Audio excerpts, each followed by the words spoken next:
Hello and good times on everybody to the 50th session of Convergence Manifesto. Can I get a round of cheers from everyone? Woo! Woo! Also cheering from Background Bear, who's here on my lap for the 50th session, the Big 5-0. Glad to have everyone here. My name is Marcus, also known as the Chindividual, the man with the bear on the lap and the numbers in the hands, but I'm also the game master for this game. I am a pale male Caucasian male with middle-length brown hair, glasses, a beard, and today in a white shirt with a black tie. And I am the game master on this game. And I am not alone. We have 4 other fantastic people here, and I would like to quickly give each of them the chance to introduce themselves, starting with Serial.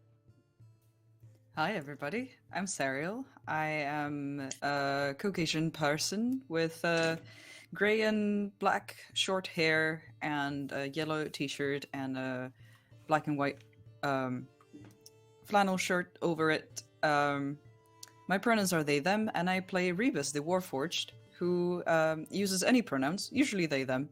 They are elegant and a little bit beaten up, made of different patches of wood and metal, and they are trying to be kind with the world. Trying. Emphasis on trying. Perfect. All right. Thank you for having you and Rebus here. Ida, hello there. Hi, everyone. My name is Ida. My pronouns are she and her. Speaking is finally in a non-monochromatic filter. Is a femme Latina woman with olive tanned skin, dark eyes, dark hair, the little frizzy wavy, wearing a teal top with a neckband, a black jacket, and I am playing Rayn, whose pronouns are she and her. She is a Triton sorceress. As a Triton, that means her skin is aqua blue-green. She has finned ears. She wears a saffron-colored outfit, and she has this like really tight mop of curly seaweed black hair. All right. Glad to have you on board again, Ida and Rayn. Austin. Hello, my name is Austin. My pronouns are he, they. I am a Caucasian bearded male with out of control dark brown hair, wearing a kind of maroon button up and a gray vest because it's fancy time. And I play Dythun, Leonin with like dark black and brown colored furs, shiny armor, and like, does anyone else like look at themselves when they're trying to describe themselves to remember what you look like, or is that just me? I always feel like I'm forgetting something, and I'm like, no, I'm right there. There I am. Okay. I think that's it. Okay. Thank you, Austin and Dythun. And last but certainly not least, Caro. Yeah, hi, my name is Carol, or you can also call me Blaine, and pronouns are she, they. I'm a Caucasian femme with a little bit over shoulder length turquoise hair by now, and like roots are showing, with a black and white top today and a little bit of jewelry, and I'm playing Delphine, pronouns she, they as well. With long, light bluish, wavy hair, a little bit of a tan skin, and she's a half elf, and like normally wearing a tricon hat and like general like pirate styled outfit. Always rocking that pirate style. Always rocking that. Glad to have you, Caro and Delphine. Folks, it is session 50 already. That is 50 sessions of, on average, 2.5 to 3 hour sessions, which is a lot of hours. That's a lot of seasons of TV shows and the likes, and we're still here. We're still here to see how this adventure continues. Netflix hasn't canceled us.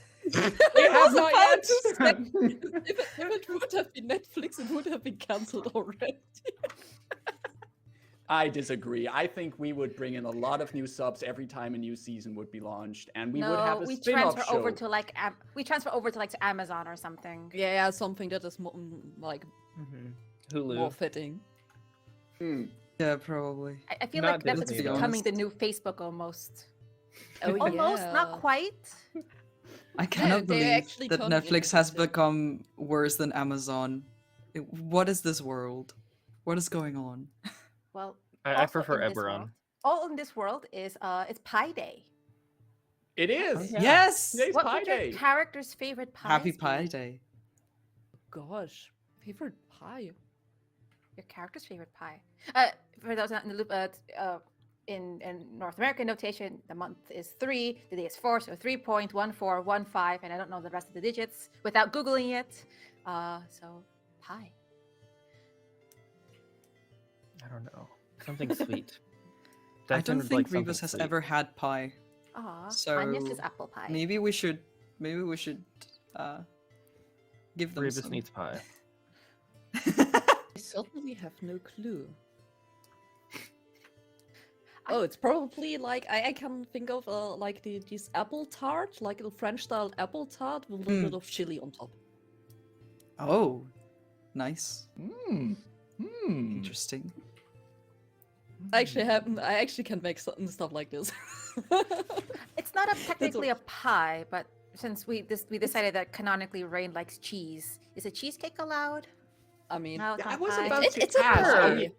are Okay, we it's a cake, include- but you can make it a pie depending on how thick and flat you want to have it.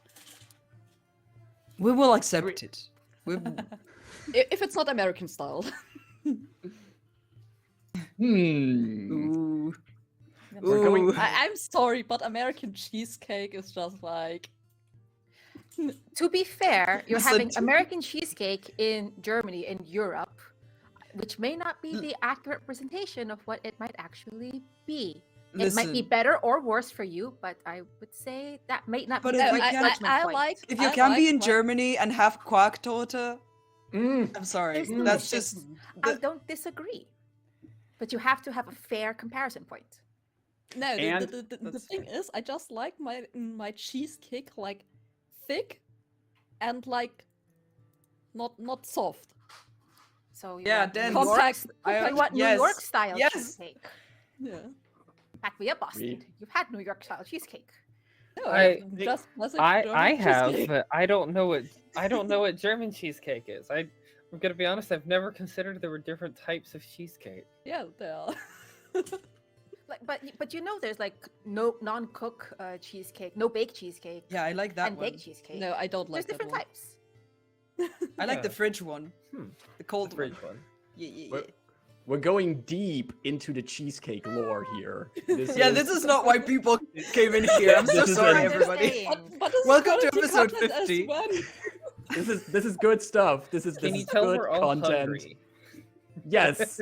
And if you're hungry not just for cheesecake, but also for the start of a new story, you should certainly stick around here, because not only are kicking we off our next chapter here, our chapter 7, but we're also having our 50th episode, but also we're having a little giveaway today later during the episode, because we have been playing so far 6 chapters of the Convergence Manifesto, which is an adventure series created by amazing authors who really showcase different facets of Eberron as a setting. And I think I speak for all of us when I say that Eberron is a pretty cool setting to play in. I mean, Yes. we ride our it. dinosaurs to train stations. It's amazing. And we want to give people who have joined us here and who watch along the chance to also start their own adventures in the Convergence Manifesto. So later in today's episode, we are giving away one set of the first 3 adventures of the Convergence Manifesto. And those adventures include the first episode, Fired and Forgotten, the second episode, Live Another Day, and the third episode, Rhyme or Reason. Later in the episode, we will be giving details on how that giveaway is going to work, so stick around. Keep in mind, we are giving these away through DM's Guild. We will be gifting these to you, so you will eventually need a DM's Guild account so that you can receive your gift and also download the PDFs. These are PDFs that we're giving away, so no physical content, PDFs from DM's Guild. And later on in the episode, we will share how you can join in that giveaway. As far as I know, a DM's Guild account is free to make, right? Absolutely, yes, 100% free. You can just join for free, no strings attached, and there's a lot of other great stuff from great authors also on the DM's Guild. For example, from our very own Caro, there is very cool stuff there on the DM's Guild. There's stuff from Marcus on the DM's Guild too. That is true. That is true. But there is also stuff from Marcus coming this session here, as I've prepped a lot of stuff for all of you. But before we delve into that, not it to die this time. Before we get into that, we are here, as you might have noticed, at your premier outlet of opinions on cakes and pies, Horde of Tales, where we, on Tuesdays, discuss the pros and cons of cheesecakes, and we play D&D. And as we mentioned, we play in the Eberron campaign setting, the Convergence Manifesto adventure series. We are starting today a brand new chapter, which is called Weathering the Storm.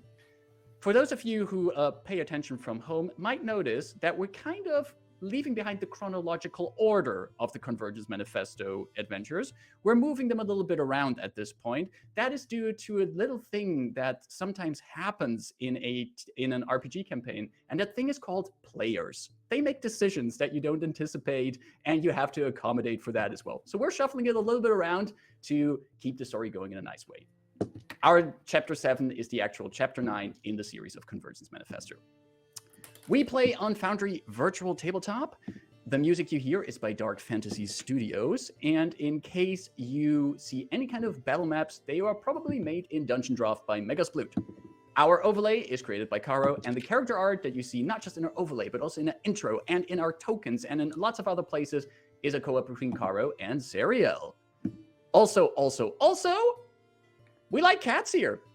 And you can give people Catvantage. If you spot a cat on someone's screen, you can use your channel points to give Catvantage. Don't forget, if you give the Catvantage, to let us know which player will get the Catvantage, so we can make sure that a cute little kitty cat pops up. For example, Austin now gets this cute little kitty cat. While the player has that kitty cat, they can spend it on any roll to give themselves advantage, and then the kitty cat goes away. Bye-bye, kitty cat.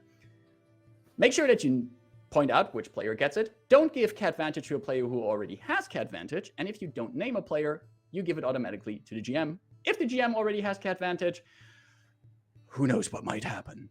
Also, for this special 50th episode, I know that Ida has been saying often that her neon stick is not an actual cat.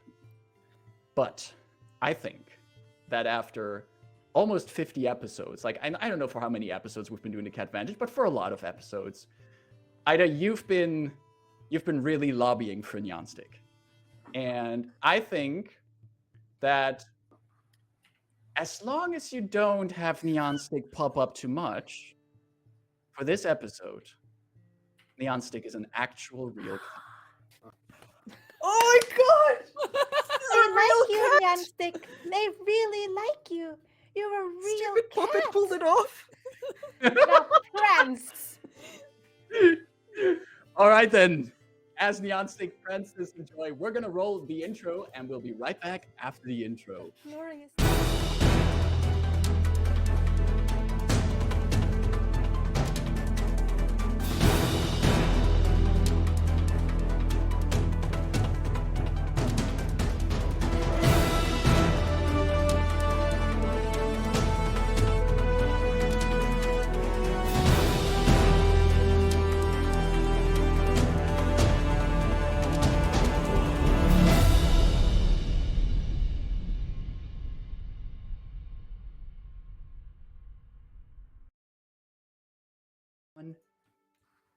And we are back. So, it has been a week since the events of our previous chapter in the Convergence Manifesto. Recently, our adventurers have worked with Tuvak-Tool, an entity of the Plane of Perfect Order, to help gather whatever planar artifacts remain to make sure that Oria Ilkorin cannot get her hands on them for whatever kind of wicked eldritch machine she is building. In their quest to retrieve an artifact linked to the plane of Mabar, the plane of death, the party ventured into Karnath, into a military fortress, fought against the undead, and one of them actually stepped into the vault of this artifact, walking straight into the plane of death. And in an effort to retrieve this game piece, Rayn gave her life. The party was able to recover her body, and through some help of nearby Valinor elves, worked on stabilizing Rayn's body and bringing her soul back. However, the Valinor elves involved in the ritual to do that were also attempting to destroy the Mabar artifact, which made sure the ritual went a little bit different. Rayn's spirit came closer to her body, but in the shape of a ghost. The party, with Rayn's body and Rayn's ghost, made their way back to their entrance point to the plane of Daanvi, delivered the remains of the artifact to Tuvak-Tool, and Tuvak-Tool succeeded in reuniting Rayn's ghost with her body, though not without a price for that.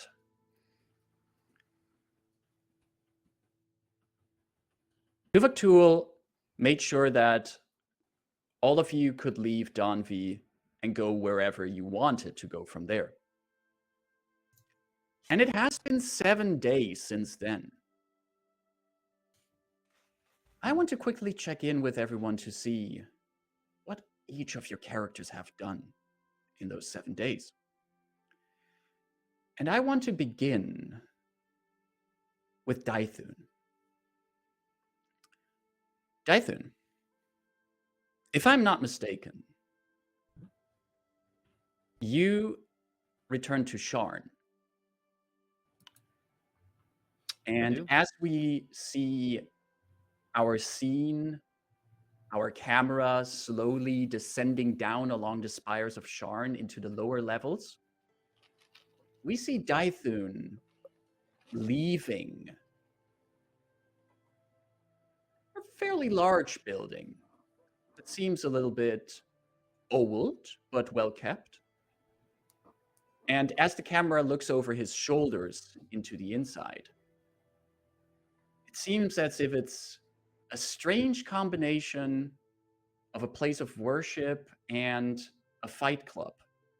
As we can just see how one acolyte is punched by another, face planting into the sand as Dythun leaves this place. Dythun, what would the audience see as Dythun walks out of there? Dythun is probably not necessarily in the best shape. I think probably some bruises and cuts on his face. Probably like holding his wrist, kind of. Maybe he's like sprained it or something today. Still kind of holding himself in like a proper posture, but definitely been getting into some fights or something. Right. Strangely enough, I think his shield and his sword and everything are like actually crossed on his back and not like in his hands or like on his side. And they look like they have not been used at this point. They're just strapped to his back. They're accessible, but not immediately. Right. As you walk out of this place, you hear behind you there's a voice that you have heard in the past week a few times. Well, fairly often even. It's old, it's rough, like gravel, and it comes from a tall, gray-furred bugbear who stands there and says, "Same time again tomorrow."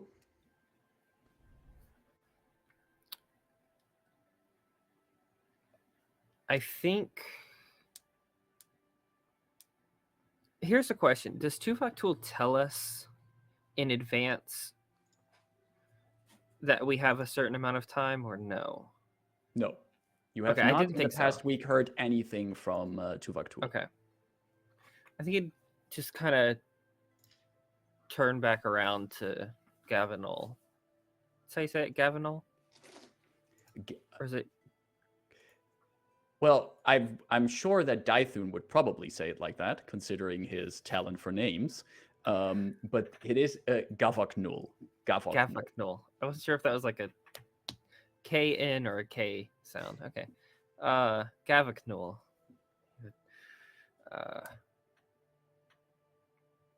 Gavaknul, yeah. I like this. This is something that feels right. Glad you found your way here. I might skip tomorrow. I have some other business. You sure it's not because of the bruises you gathered so far? I've had plenty of those, don't worry. Plenty more to come. Mm. The ring is always open for you. Thank you. Dythun, as you're wrapping up that conversation with the bugbear here, could you give me a perception check, please? Sure. Let's roll card dice. Kick off the chapter with the always loyal Caro dice. It's actually in favor of me today. What is math? It's been a while. 23. Oh, wow. Yeah. As you leave the Silver Ring, you do spot from the corner of your eye, there's an alley leading away. And in the alley, you just see a figure that just dropped from a ceiling from a nearby building and seems to be crouching behind a bunch of boxes that are put in the alley. Does it seem like they're like watching either like me or the Silver Ring, or are they like looking somewhere else? You would definitely gather that they're watching you. Okay.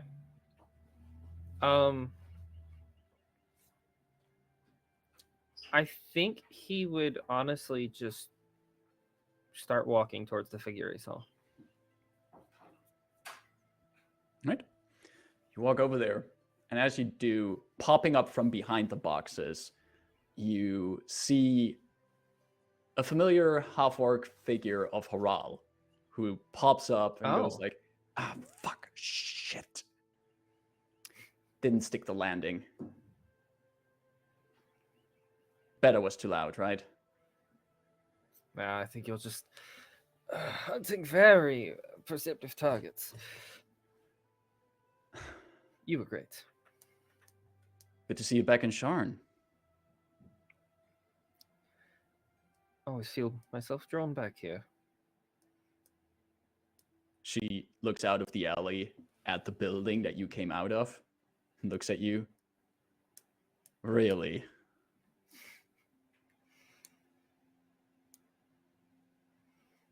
You've made some questionable choices yourself. Touche. And talking about questionable choices, I am actually here in regards to one. A choice made or a choice not yet decided upon? A choice which might be influenced by a certain turn of events. I've lost. I almost confused myself speaking, and now I'm lost. What are we talking about? I thought maybe we were on the same page, but clearly we're not. So, Or there's two people standing in the alley looking at each other like, what? Huh? yes, no, maybe. Is it our mutual acquaintance? Kavala has been contacted by a mutual acquaintance of ours, of actually not just of the two of us, but of all of your associates. Actually family of one of your associates.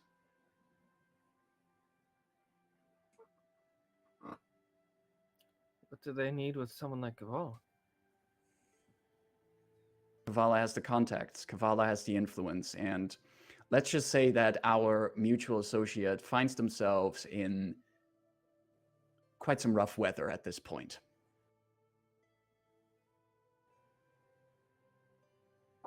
Kavala sent me here to see if the rumors that you're back in Sharn are true.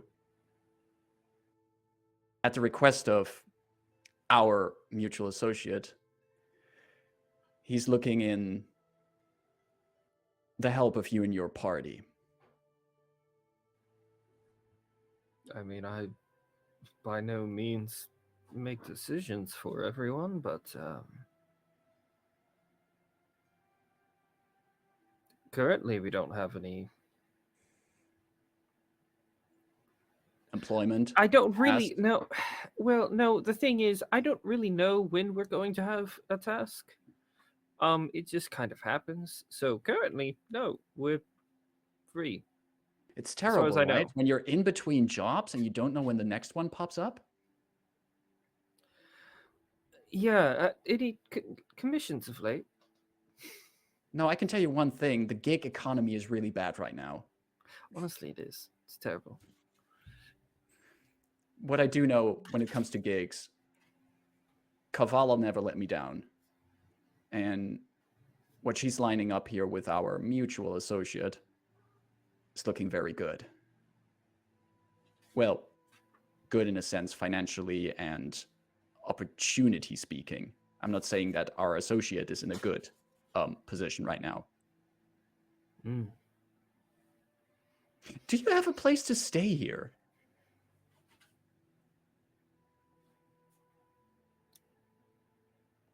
Regularly? Like, do I own property? Because, I mean, there's a lot of inns around here. It's kind of what I've been doing. You want to save some money? I have an agreement with one of the taverns around here for a room. If you don't mind sharing the room with some drawing and painting tools.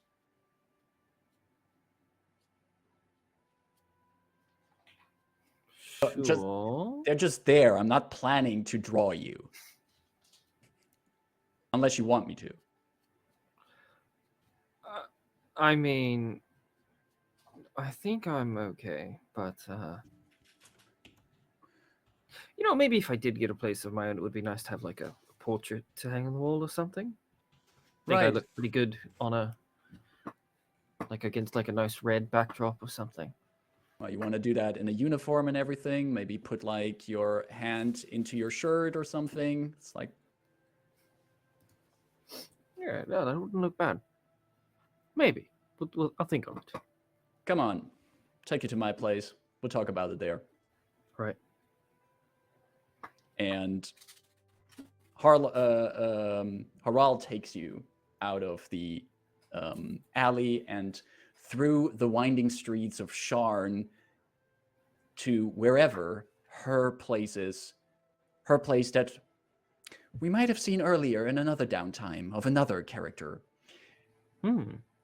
Talking about other characters, we see Sharn from top down as we zoom out, racing into the sky again through the spires, and we take a little trip further east, away from the river that Sharn is nestled against, and into the nation of Zilargo,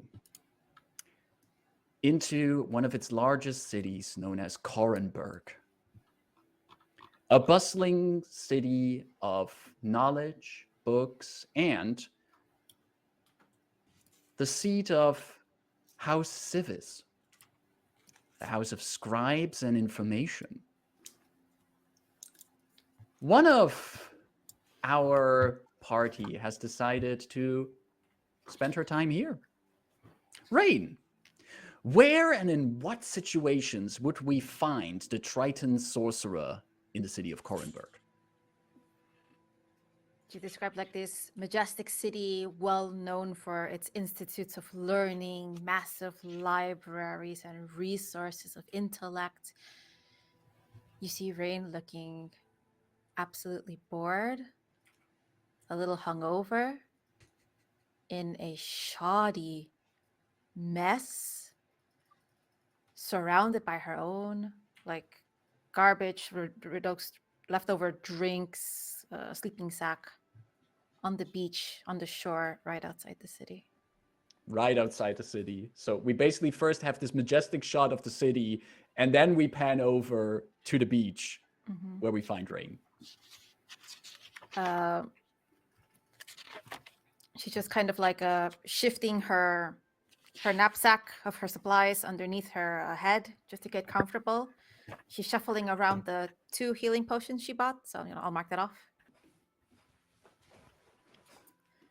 And overall, just kind of trying to find anything, like something loud, something rhythmic, something irregular, to drown out this new tick-tock, tick-tock that's reverberating in her head. And she's just trying to concentrate on the waves. And when the waves aren't doing it enough, she'll take a swig of whatever cheap alcohol she had purchased and like tries to drown it out with that. Is this a kind of approach that Rayn has been taking to this for the entire past week? For, let's say, 6 of the 7 days. On her first day in Korranberg, she would have been like, ha, Korranberg, or El Korran. Wonder what kind of dirt I can whip up on her. And after a few hours in the libraries, sort of familiar with what it's like seeing all these other stuffy academics, the next you're going to be a grand wizard, you're going to be a lich, you're going to be nobody kind of attitudes floating around her. She just got like bored and fed up. Everything feels useful. She kind of just looks at all of them and is like, you're all going to die. You're all going to that sandy place. Might go somewhere else afterwards, but everything you're doing here doesn't really do much for you now. Or then. Might as well give up. How does Rayn feel about thinking that way? I think this is the first downtime where she's not actively looking for trouble. If anything, as she walks through the town and, let's say, down the corner, there's a bit of a scuffle, like people get excited, some guards come running, people start pointing and yelling. Like Rayn sort of feels nervous, feels scared. And immediately she's going to just start walking backwards and get into a defense position and hide. And then in that moment of like caring only about herself and her life, is that tick-tock, tick-tock. And it is indeed always there, especially when there are no other sounds to drown it out. But right now, you are here at the beach, the waves rolling in rhythmically. They're loud enough to at least take your mind off of this ticking sound. As you lie there, your head on your knapsack, you suddenly hear like the fluttering of something landing next to you. And you just hear, and there's this seagull that's just landed right next to you and just looks at you.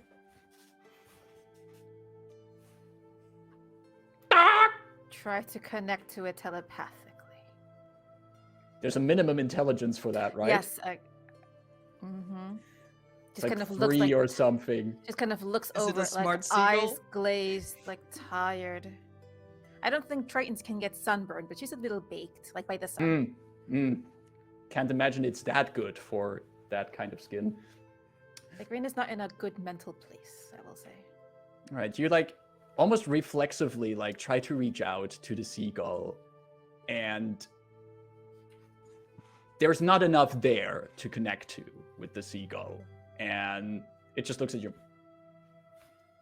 Who can ever really connect? What do bonds and anything else mean? You know, And it just flatters off, like runs off on those little feet and just flies off.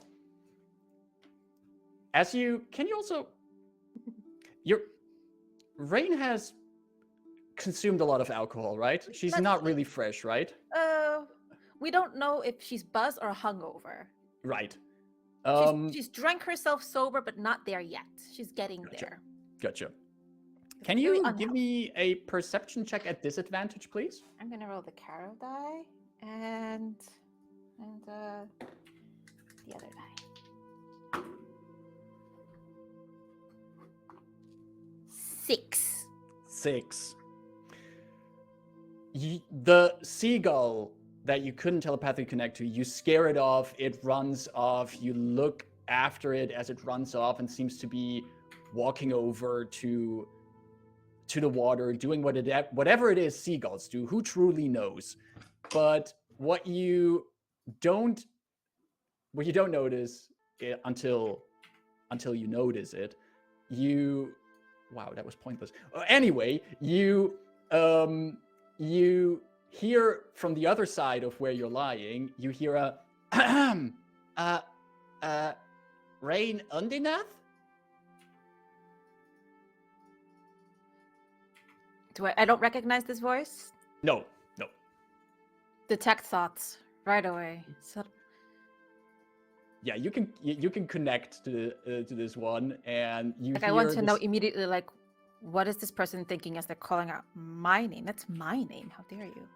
You hear the surface thoughts going, oh wow, she really looks terrible. Oh, what that is. Oh, really should change clothes or something, and just, this is an outrage. Ugh. What do you want? Apologies for the disturbance. I have a missive for you, Rayn Undinath.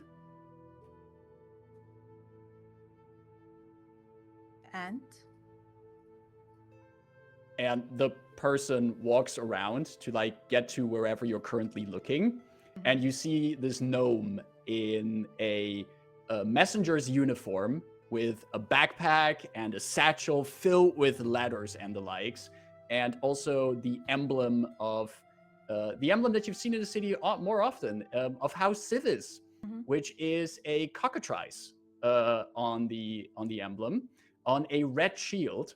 And this gnome is of usual gnomish size, has purple hair with a few yellow tips at the end of the purple hair, and is standing there with an envelope in hand. This was given to House Lyrander Delivery Services. This may only be handed to you. I have been told that Rayn Undinath is a Triton. You are a Triton, aren't you? I get my seagull squawk. Are you all right, Miss Undinath? I'd like my letter, please. Okay. Usual delivery fees are usually paid by the recipient, and for this kind of express service, that would be 4 gold pieces, but the delivery has already been paid by the sender of the message. So if you find out who the sender is, you might want to send them a thank you. We offer that as a service, thank you messages that you can arrange for just starting at 1 gold piece. Can I sign you up for that? Would you like to know more about that possibility, Miss Undinath? Can I sign up someone else? Only with their permission. Have I received my missive? Yeah, he hands it over. I use name spell that I always use. Ida. Mind stuff. No, not mind stuff. Oh my goodness, Ida. Disguise No, self. the usual spell. This guy self, yep. Disguise self, and I turn into a half elf woman with sort of tanned skin, a scar over one side of their face, bright green hair, and I say, "I am Delphine de Lhazaar. I would like to be signed up for this service, please. Here is your 1 gold." I think this is classified as identity theft. What are you saying? Don't you know who I am? I just saw you shapeshift in front of my eyes, Miss Undinath. You're putting me in a very uncomfortable situation. I have not received training for this.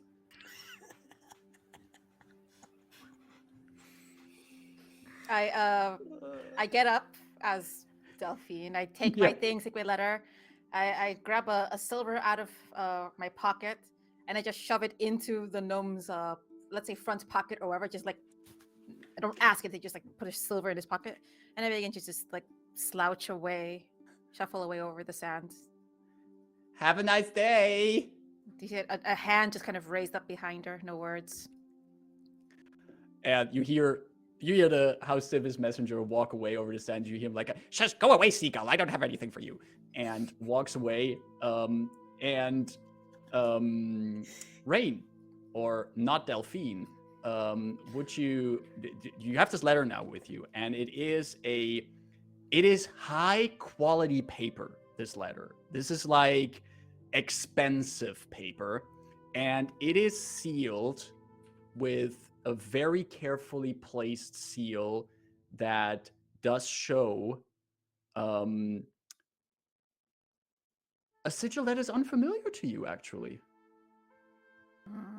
What is this? I take my couple of steps, couple feet down. I sit back down on the sand. Okay. I pull up my golden greatsword, and I start to dangerously, inaccurately try to slice the letter open. With your greatsword. With a golden greatsword. As steady as your hands can be in this situation, you slice open the letter. Like I imagined, because you need 2 hands to hold it, and you need a hand to hold the letter. So I imagined this like really bad configuration of like Rayn has the letter in the sand with her foot on it, and she's sort of leaning down 2 hands with the tip of the greatsword going like.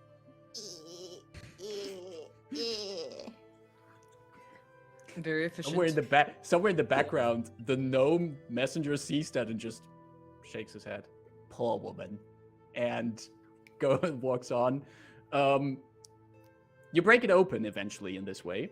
And as it opens, the seal breaks and the letter unfolds and it starts floating up in the air and it's just slowly spinning, very slowly.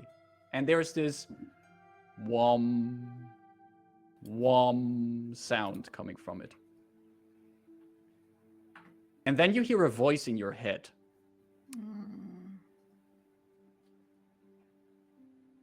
I had not expected to find your current location in Korranberg. It is the voice of Léowyn de Lhazaar. This letter allows me a more stable, long-distance telepathic connection. How is Delphine doing? I think I still look like Delphine.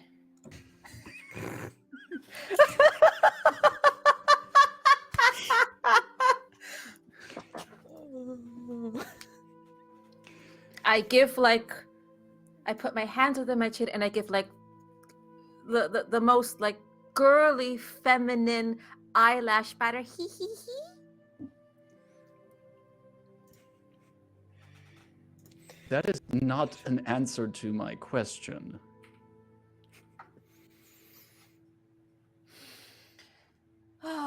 I sit back down because was standing up to rip open the thing. I sit back as I sit back down, like the disguise self wears off, and I'm like my shoddy self. I mean, she's in her usual state of not caring about anything, so I guess she's all right.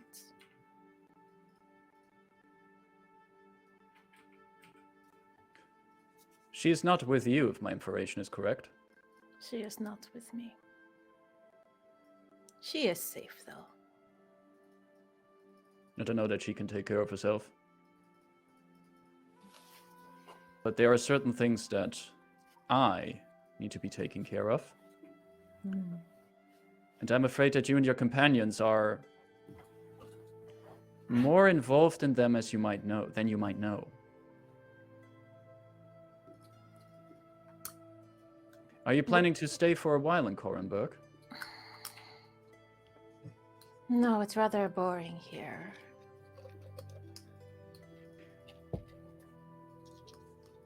Hang on for a few more days. If everything goes according to my expectations, we might fly through Korranberg soon. Oh my goodness. Is that, will that niece of yours be helming? The very same. And the nephew? I have reached out to Darien, though I have not received a conclusive answer yet. I always found it a challenge in my patience to deal with my relative. We are in accordance there, Father. However, during the paint job, I'm sure Darien may have sold some embellishing stories about his participation. Gist of it is true. Every good painter needs someone to build the scaffolding. Every good painter going up to paint their glorious mural needs someone holding the harness. He did fine.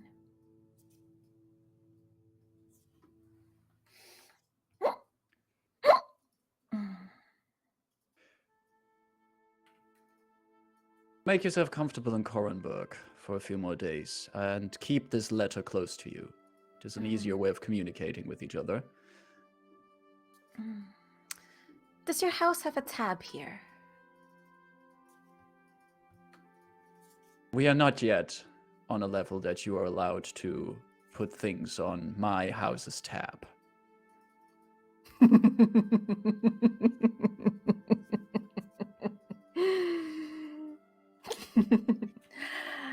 Sure. Stay safe, Rayn on the earth. Call me anytime. The letter stops making that humming sound, folds itself back up, and just plummets to the ground. And Rayn also just gives up, plummets onto the sand. It's quiet now. No. And she starts sort of picking up her things. She starts like kind of on her elbows, crawling towards the water. And we do hear that ticking sound as we zoom out from this scene, out from the beach nearby Korranberg. And we zoof over the continent a little bit back from where we came to a little, wherever it is, that Rebus spent some time. Rebus, where would we find you in these past days? Well, first of all, I would have liked to ask Tuvak if I might remain for a little bit and perhaps take a bit of their time, or if inconvenient, someone else in Daanvi who might have some interesting insight and who might enjoy a bit of a philosophical conversation. Philosophical conversation about any specific topics? Well, I would really like to discuss the very mortal condition of legacy and honor and duty and morals and kindness. Not only for what it relates to me, of course, as I'm still trying to figure out what to do with the knowledge that I have about my past and who I was and who I'd like to be, but also for my dear friend Delphine, who seems to be carrying a similar burden and who I would very much like to help, as I care about my own history and destiny out of curiosity and a sense of owing something to for the acts that I've past me has committed, but it's not perhaps as important given the fact that most of the people I seem to have been acquainted with are dead or not very interested in healing. So might as well help my friend. Tuvak would absolutely not mind if you stick around a little bit. And you would gather over however many days you spend with them here that they do have a bit of a organizational role here in Daanvi, making sure that the perfect order remains perfect, making sure that all these little machines, these modrons that Tuvak also explains to you, that they also, each type of modron has a specific place in this order, specific tasks that they do, that all of these tasks get done, not just properly and correct, but also at the exact right time, under the exact right circumstances. For you, Rebus, this entire experience might also be a little bit strange because it's not like mortals don't have a concept of order. Like there is, of course, they have a concept of order, but here in Daanvi, that is taken to the extreme. Things that a modron that walks not in the right line is just a few centimeters out of that. That's already documented as a disturbance of the perfect order that needs to be corrected as soon as possible.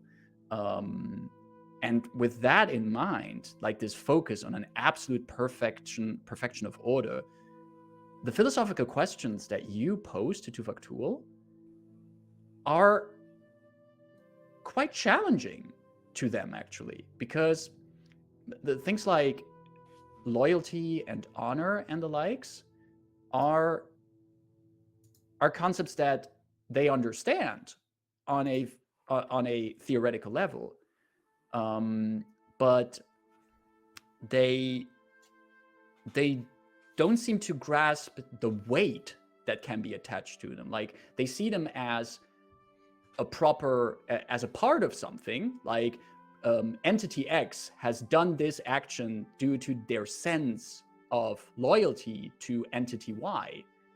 But they don't seem to understand that people can struggle with what they've done in the name of honor, what they've done in the name of loyalty. And you would catch through those conversations that Tuvok Tool actually needs time to think about these subjects, and is actually, by the questions that Rebus asks, in a positive way, challenge their own views of these concepts and think about them. It's actually a bit of a back and forth in a sense. I quite happily offer my own perspective and what I have learned as having awakened in the world with full consciousness and capacity for reason, but without the burden of the burden or the benefit of a set of values in upbringing. So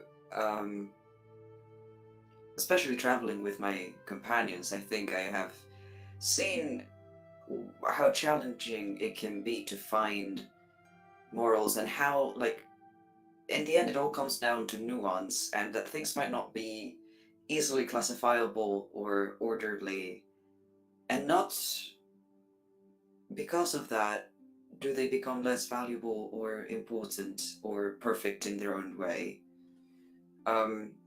Perhaps you should question what you're trying to get to. If efficiency is your goal, for example, does a robot getting a few centimeters out of line really impact that? Or would you rather use the time of whoever is writing that down and making a note more wisely if that doesn't have that much of an impact?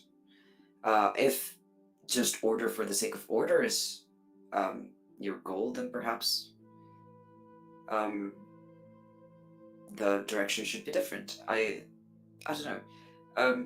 But mostly, I would love to offer my perspective as a creature who has been perceived as more of a orderly presence in the mortals, and yet here I'm the most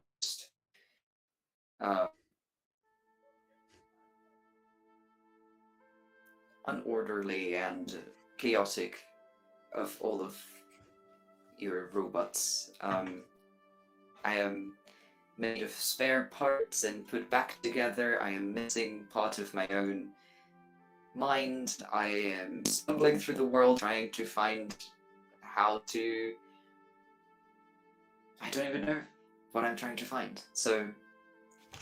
Can I I think we'll have some interesting highlight? conversations. I would like to have Tuvok Tool especially focus on one thing that Rebus said right there, which was, I am made of spare parts. I'm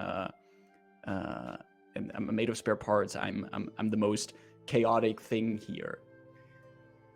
I would imagine if that is something that Rebus brings up to Tuvok Tool at any point during their stay, Tuvok Tool would take the would take the time to take Rebus to one of these entrance halls that the party has also seen. And in this entrance halls, you've seen this gigantic cosmic clockwork that was made there. Actually, the very clockwork of which you had to take the Quintessence engine, and it's as far as you understand, it's not just a clock. It tracks the positions of other planes. It tracks how close or how near specific planes are. But Tuvok stands like in front. an immense like astronomical clock, but it's just like for everything, not just for the one Yes. universe, but for like all the different. That's Exactly. Yeah. It's that, and it has all these wild components on it that move around each other, some of them faster than others. And you stand there in front of this immense piece of artifice with Tuvok, and they look at it and they say, out of the 6,700,55361 pieces that this clockwork system is comprised of, roughly 68.9543331% are what you would label spare parts. They have been put to a new purpose in the perfect order of this engine, and they are fulfilling their task remarkably. What I think I am trying to say, Entity Rebus, is that some of the greatest order that we find comes from the remnants of what was once orderly but has fallen into disarray. And I think this is also a saying that is on the mortal planes used, that you're often larger than the sum of your parts.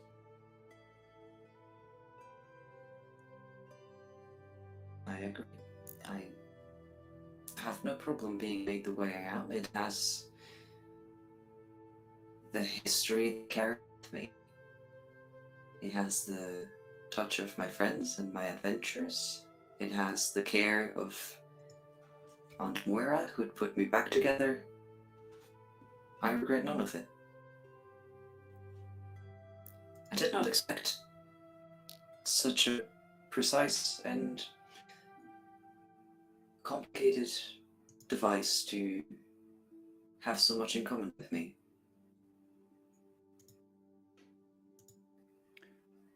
Tuvok remains quiet I'm at very that, curious about how it came. and they just then turn to you. Thank you for staying for a little bit here. I find our conversations enlightening.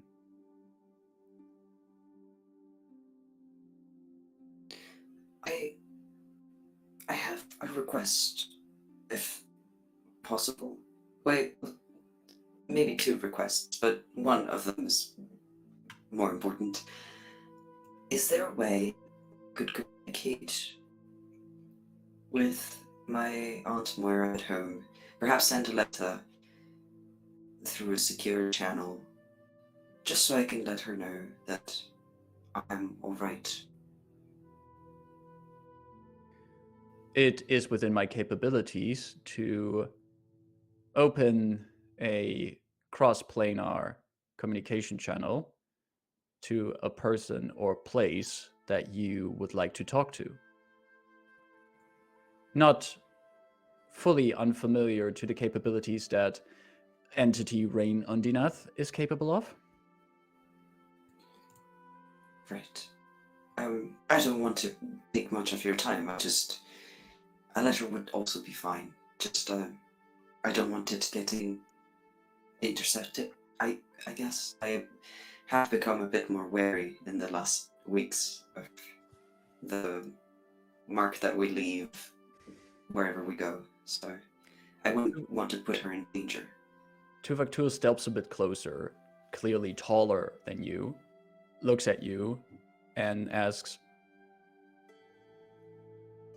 do I have permission to help you in bringing this message across? I can lend my cross-planar communication skills to you for a moment. Certainly, yes, of course. If you would like to, I won't stop you. They carefully put one of their marble clockwork hands on your shoulder, initiating, and you hear now Tuvok in your head. Think of the recipient of the message, and they will be aware that you are speaking to them. I will picture out Moira, and essentially my message is very brief, just a bit of a summary of what we've been up to. Not too much information that she would be in danger, but just, I am alright, things are a bit uncertain at the moment. I think of you fondly, and I hope to see you again soon. You sent this message over, and as you project this message, you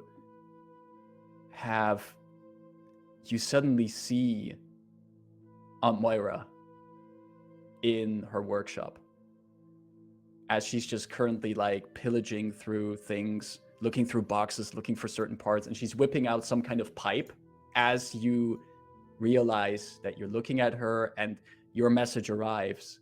You can just see her. The area around her where she's standing is blurry, but you see that she stops as she lifts up the pipe, hears your voice, and you see her smile. And she just puts one hand to her chest.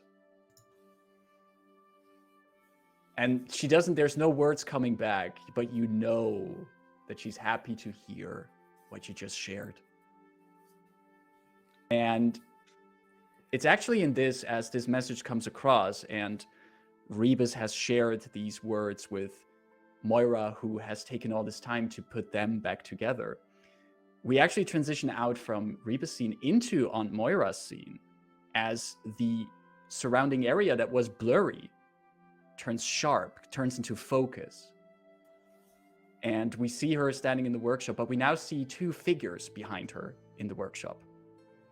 And one of them is currently just looking through some of her tools.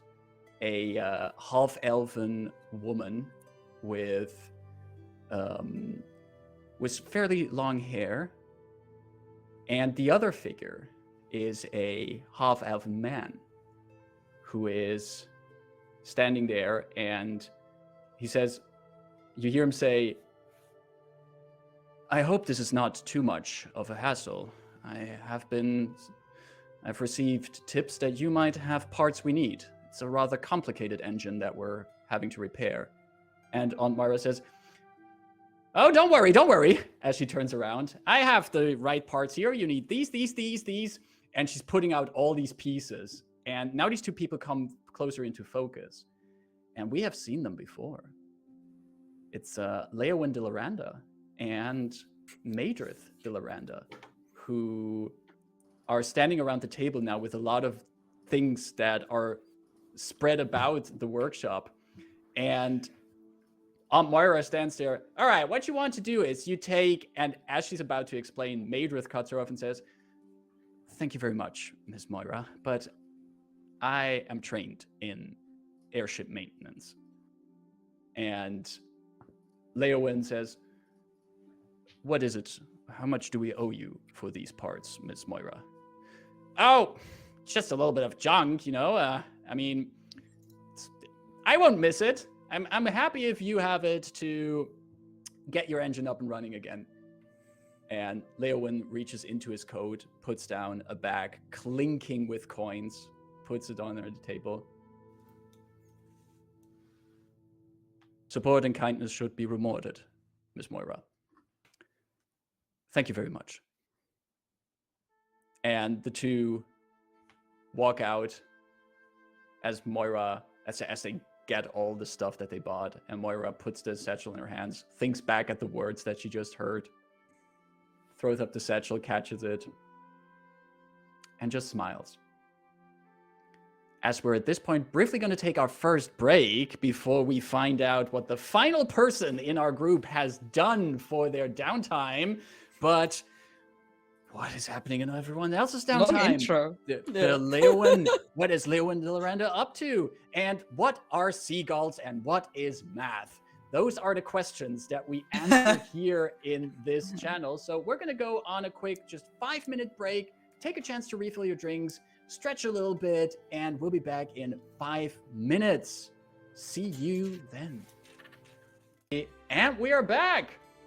Hello, everyone. This was a quick little break.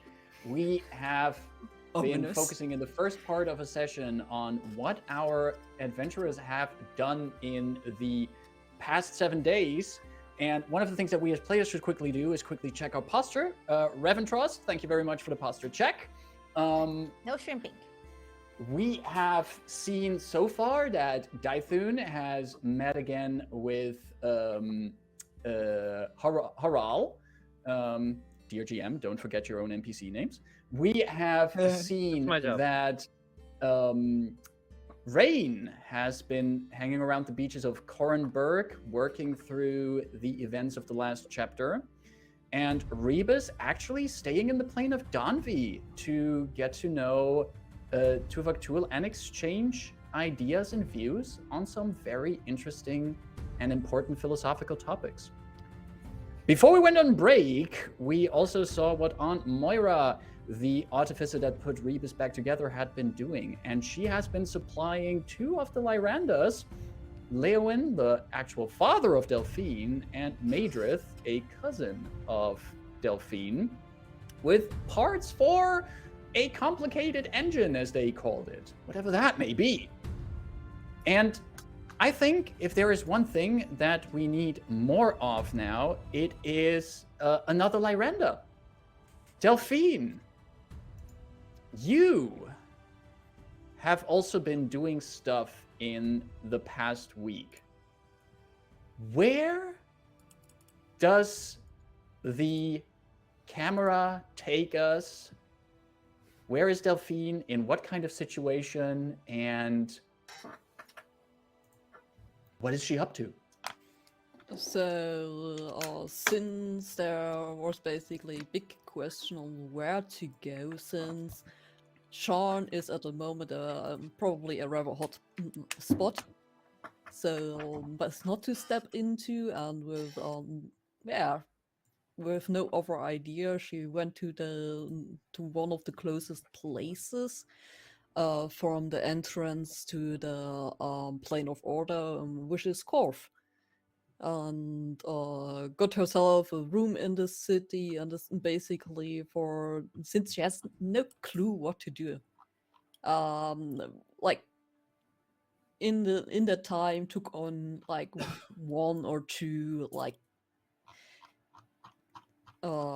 short jobs that could be easily get done for like to make a little bit of money to pay the room with it, right? Awful stuff. So like just to keep herself a bit busy, right? But and also keeping a low profile to any kind of more low profile jobs to keep yourself busy here in Korth, which is indeed the capital city of Karnath. Korth itself is a fairly impressive city that does like to boast that during the last war, it survived multiple sieges and has not been conquered during the last war, though the city did not go fully undamaged. There are still, especially in the outer parts of the city, signs of the war, and also a proof of the heavy fortification of the city, massive walls surrounding it, and even in the bay, the King's Bay, that ships of King Caius and merchants lie in, we see fortified lighthouses and watchtowers in this fairly impressive and very dense city, very densely populated. Delphine, regarding your accommodation where you are staying, what kind of accommodation would you have been looking for? Where would you be staying while in Korth? Probably inn that is pretty cheap. Like, nothing fancy at all, just something where you have something to sleep. Right. You would have found for that just a small inn not too far from the harbor, mostly catering to sailors and dock workers who need something for a short stay as they travel through. It's really not expensive. It's anything but fancy, but your own room is dry, is neat.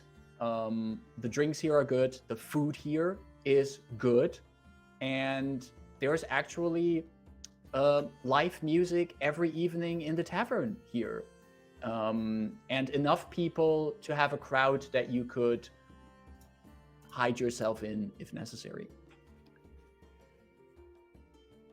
Delphine, you're keeping yourself busy with these tasks, but what is the most important thing that has been on your mind in these past days here in Korth? So,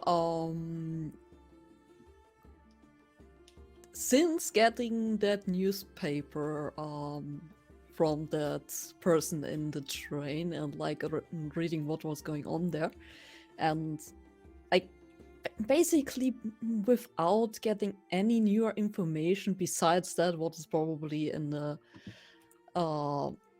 written in the papers, it's like mostly this a very huge part of uncertainty about what is going on, because there's no one who could tell, and it's not like as if there are any answers coming. So Right. Yes. Uncertainty mostly, because there is not a lot of information that you get at this point. You have been, before the party, everyone went their own ways. You have been through Rayn, at least making sure to send a message to make sure if you, if it was expected of you to go somewhere. And the response to that was no. And since then, you have indeed not heard anything. You've been working on a few odd jobs. And it is at the end of the day of working a few odd jobs in the docks, whatever kind of labor needs a few extra hands, you return to this inn that you had your room in. And there's an especially large crowd in the inn, more than you're used to.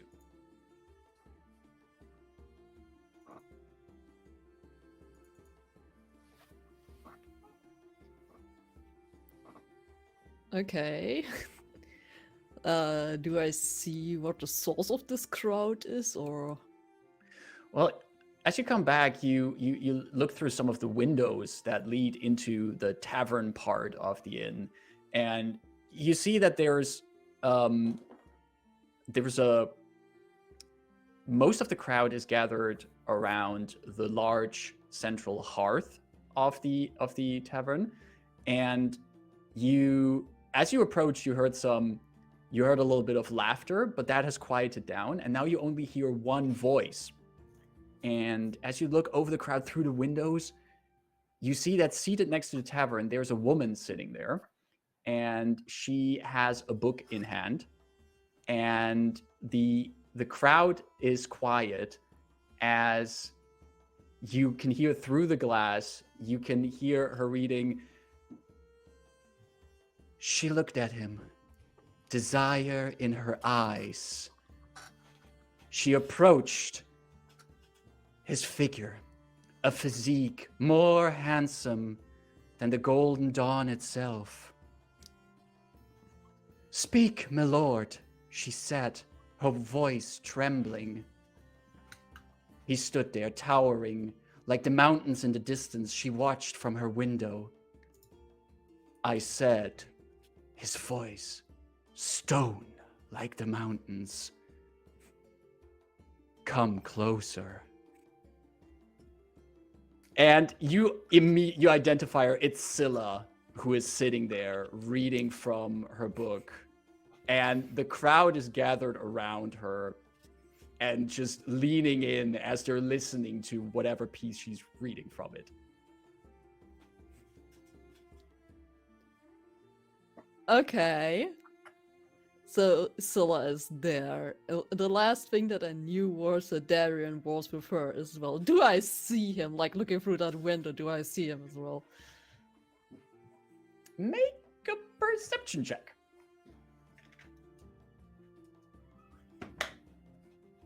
Okay, this could be okay. Perception, 16. 16. That is indeed a very okay roll. You look through the window, you try to spot, there's quite a crowd there, all of them captivated by Scylla reading. But you see a little bit to the right of Scylla, seated in a front row, leaning back in a chair, is Darien de Lhazaar in a true dandy fashion outfit, with a walking cane and currently also with a fan waving air to him. A fan you have seen before. And you see him sitting there as he's listening, and he sometimes leans over to someone next to him. You can't hear what he's saying, but he's apparently like amused by what he's saying. But you know Darien is always amused by what he's saying. But yes, Darien is there as well. Okay. I see the DM has fun.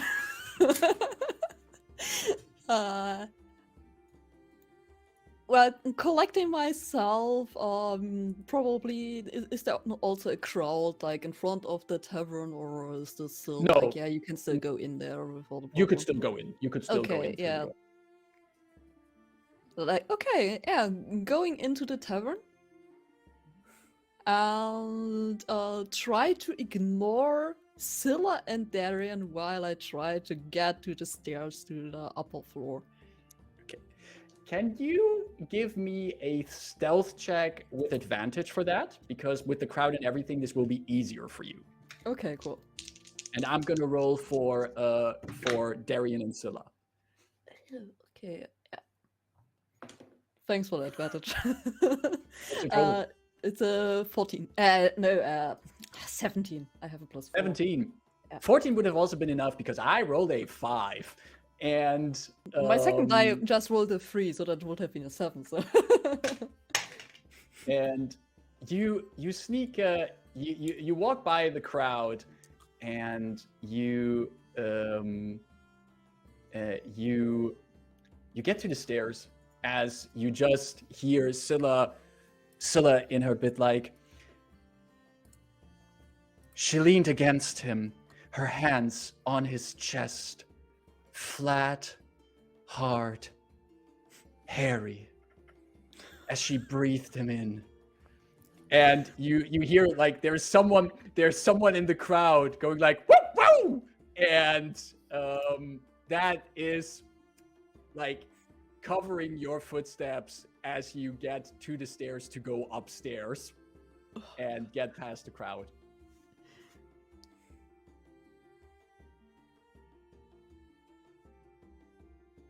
like totally cringing to myself. Like, ugh.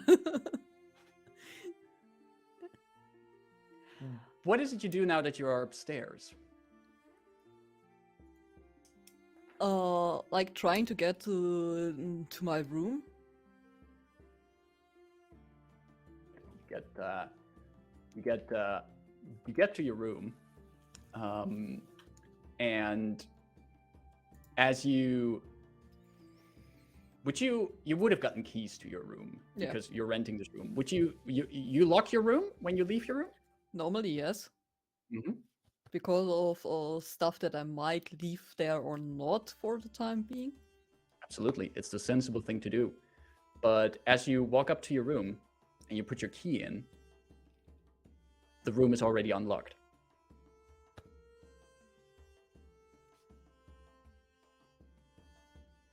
Okay, taking out my gun, slowly opening the door.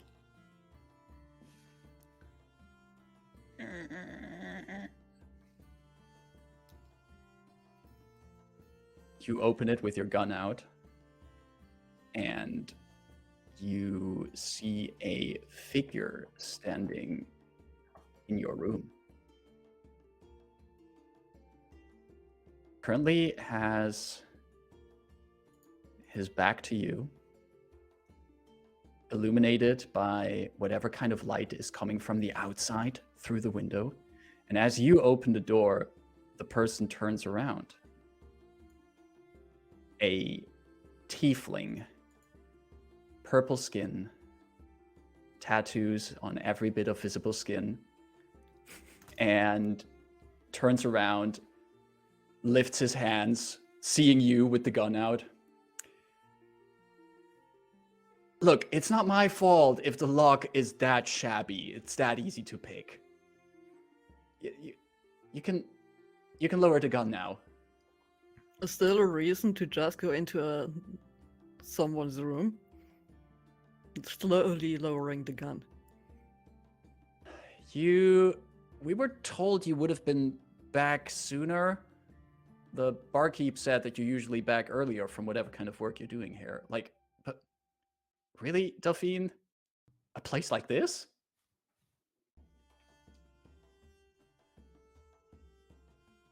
I don't know what you mean. I mean, you hear from downstairs, you hear some more cheers and clapping, and the tiefling looks at you and says, well, I guess you're not the only Lyrander that finds entertainment here. We've been sent to pick you up. Okay. Your father is quite caught up in a situation. I mean, you've been in Stormhome. I'm not sure how much you know, but... And to be honest, I'm not sure how much I am allowed to tell you. But... And he steps a bit closer. The matriarch is dead.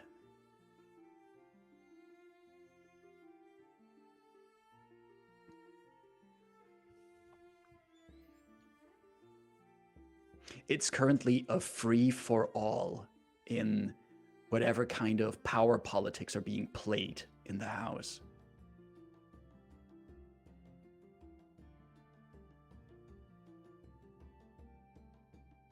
I see.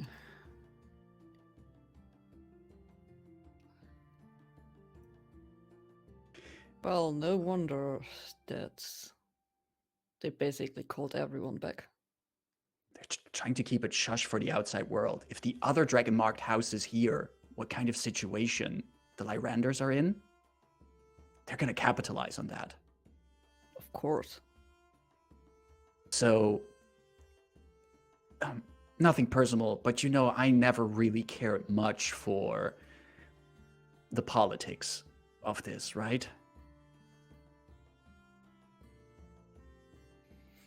Just trucking? Like, yeah. Your father is pulling together a lot of people to make the best out of the situation. Capable people. That's why he hired me. And he's also been reaching out to other associates of yours? I've been told you work with a Leonin and with a Triton and with a Warforged. I mean, we kind of work together, yeah. Okay, he's been reaching out to them to get them here. They should be on their way here. This is a pretty big thing. Leowin is pulling out all the stops because we need to assure some alliances. We need to head over to the Principalities and get a few wayward Lyranders on our side. But at this point, it's already like the Delphine stepped into the room and closed the door behind, because this is like a more this is a matter that probably not everyone should listen into. No.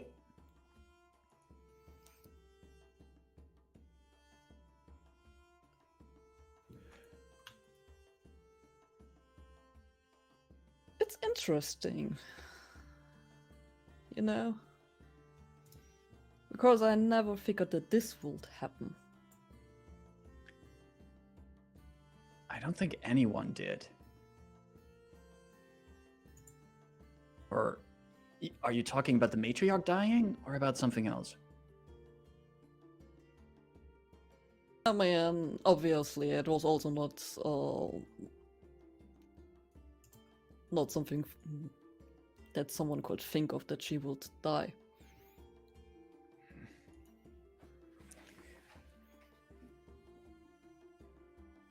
Deck has been reshuffled. Things have changed. Look, I don't know your father that well, but I have a feeling he's making a very big move here.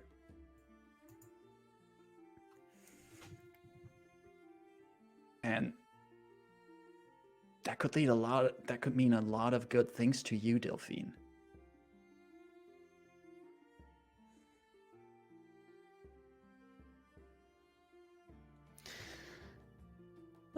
Please don't remind me of it.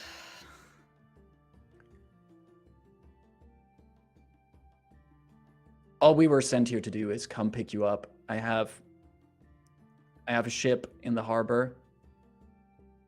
We're meeting out on the open sea. Are you in? How much of a choice do I have here? Well, Belden steps a bit away from you. You could always just say no and stay here, and I go back to your father, Leowin fucking de Lyranda, and tell him that his daughter says no. That's an option. But I'm not sure if that's the best option to take.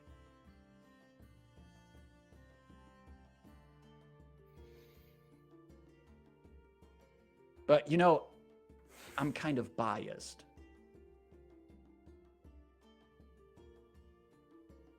I think you should do this.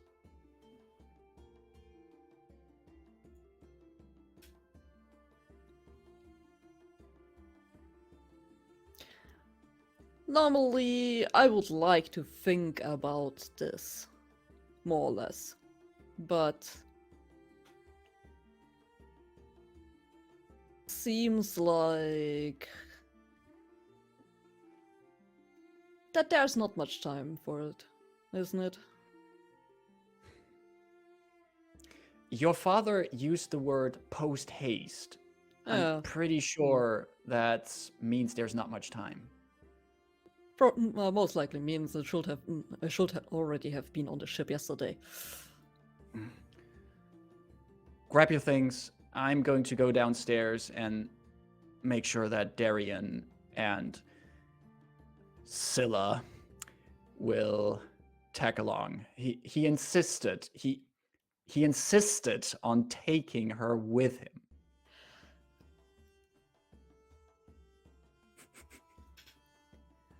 it seems like they both entertained you quite a lot. Belden like puts one hand on his hip and the other hand like out in front of him. Have you ever spent? You know what kind of situations we got ourselves in on the sea, right? What kind of daring do we did, like boarding ships, sailing through storms. I would sail through the greatest hurricane of this century instead of hearing those two reading poems and stories to each other for one more day. And you know what they then also do? Then they have what they call creative disagreements, where they give each other feedback or something on their stories, and then they argue about the feedback they gave each other. It is insufferable. I could just stab myself with my scimitar. So, also, one reason, which I would be very grateful if you come along, so I can have a normal conversation with someone. Fair enough. Well, you know what? I'm bored of the city anyway. All right. Grab your things. Picking up everything. And you start packing up your things as downstairs somewhere there's again some cheering and clapping, and you hear rolling in from downstairs, you hear Darian's voice, "Ladies and gentlemen, Scylla,"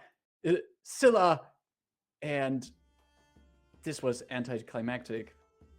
Talking about keeping your own name straight.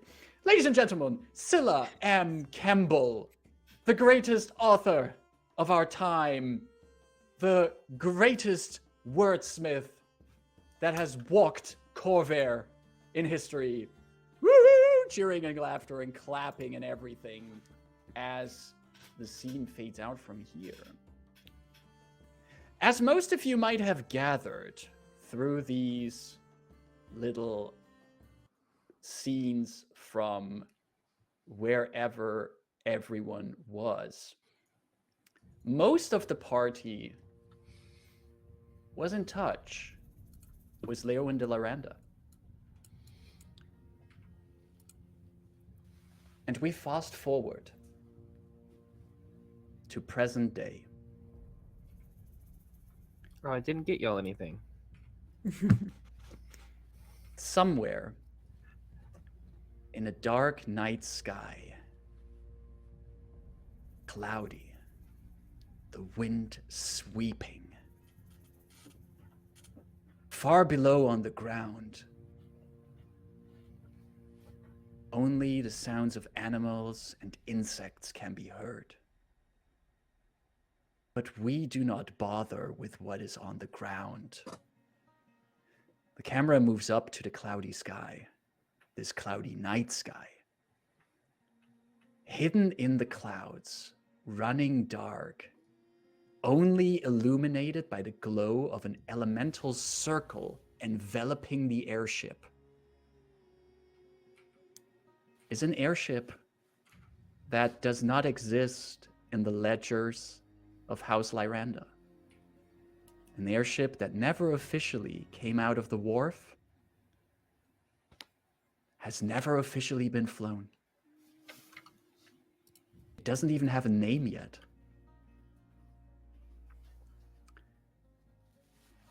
On deck, in this dark night sky, stands Maedrith de Lyrander.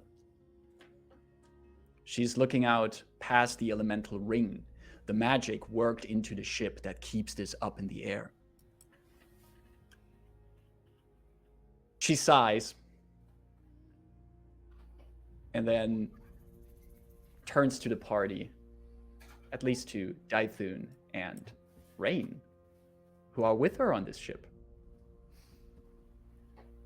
and says, "Not too far from Korth anymore. I've been in touch with our associate, Belden Zane. Talented captain, has a bit of a history with Single? Delphine.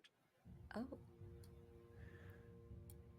But as far as I've heard, he has found Delphine, and they will be out at our rendezvous point in a few hours.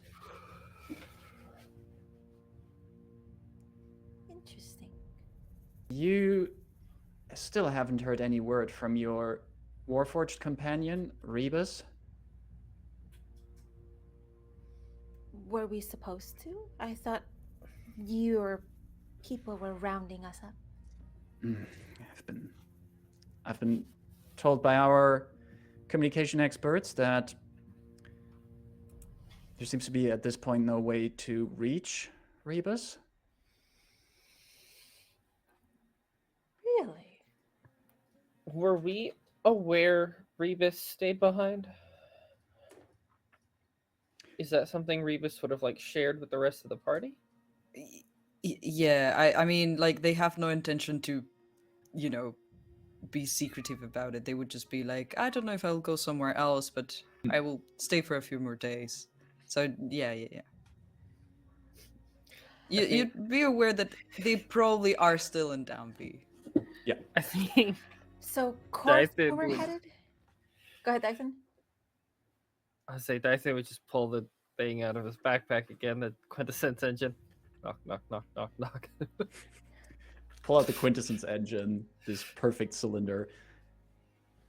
The eyes of Tuvok Tool are upon you.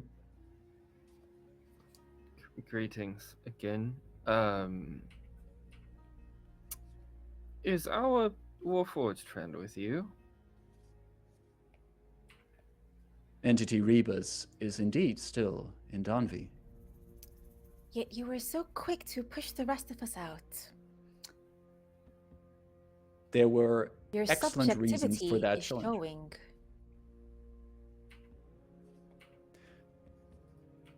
No, I'm not going to have Tuvok Tool eye roll, but Tuvok Tool just Can Tuvok Tool Do eye it! roll? Do it, Just a coward! question. there's no eyeball. Tuvok's like It's just stone pure, eyes. it's just pure stone and gold, liquid gold. yeah, there's this moment that like the eyelids close for a moment and then open again. Is there any words I can pass on to Entity Rebus? I believe if we could get Rebus back in this plane, relatively soon, that would be ideal. Where are we going again? I think Rayn was Korth? asking. Korth, was it, right?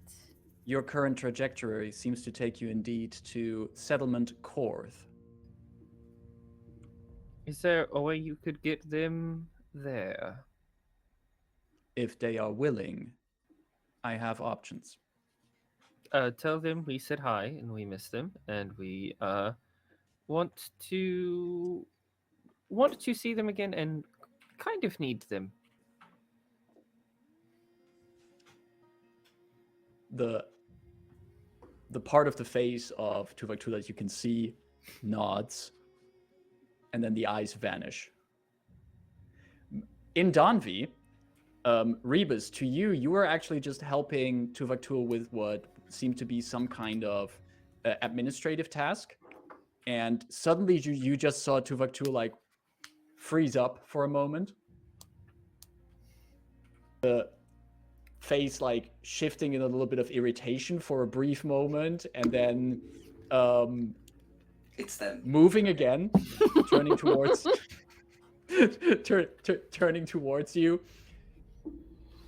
I have been contacted by your companion, the individual I was Dythun. wondering. Wait, does Tuvok Tool also struggle with Dythun? What the hell? Why can no one remember Dythun's name? Tuvok Canon. It's true. Yeah. Tuvok Tool says they are heading towards a city known as Korth. I'm assuming they are on a new voyage, and they were wondering if I could make sure that you can join them on that. Oh, well, that would be very kind of you. I would quite appreciate that. I'm sure if they required my presence, I better show up. I've missed them. I can make sure that you can arrive very close to their current position, though I have determined that the Quintessence engine that is in possession of individual Dythun, that they are moving at quite a velocity. Airborne, even. Oh, We must be falling again. good turn of events. Then perhaps transporting right now might not be the best idea. I believe I do not have a feather token with me anymore. I wanted not to discourage the option. It is within my purview to bring you there. Well, it could be fun. I think they would enjoy quite an entrance, so if you will indulge me. Hopefully you won't miss me around here very much. I'm sure Daanvi worked perfectly fine before I made an appearance, but yeah. Daanvi did work perfectly fine, but your absence will be very noticeable.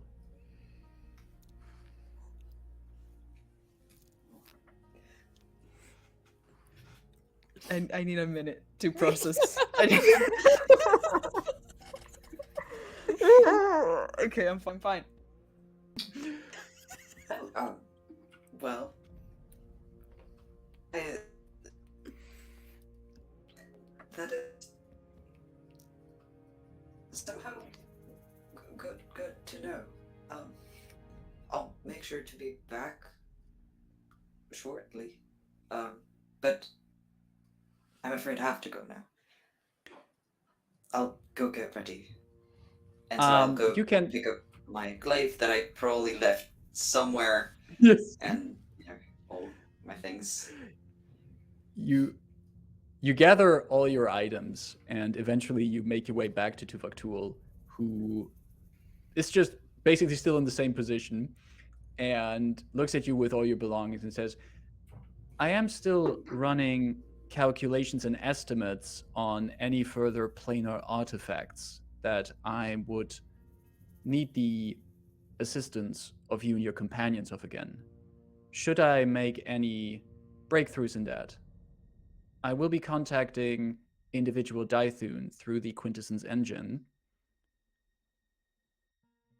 Please make sure that your companion holds on to that object.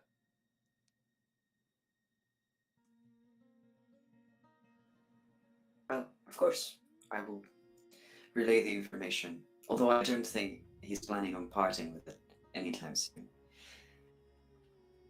Cut back to the airship, and he's like, well, don't need this anymore. Fireball at it. Boo. And as you say that, No. Rebus, you see Tuvoktul looks at you. If you'll indulge me, let's make this a bit of a chaotic entrance. Just, go according to the order of our party. Anything less would be disappointing. Strange paradox did you have in mind?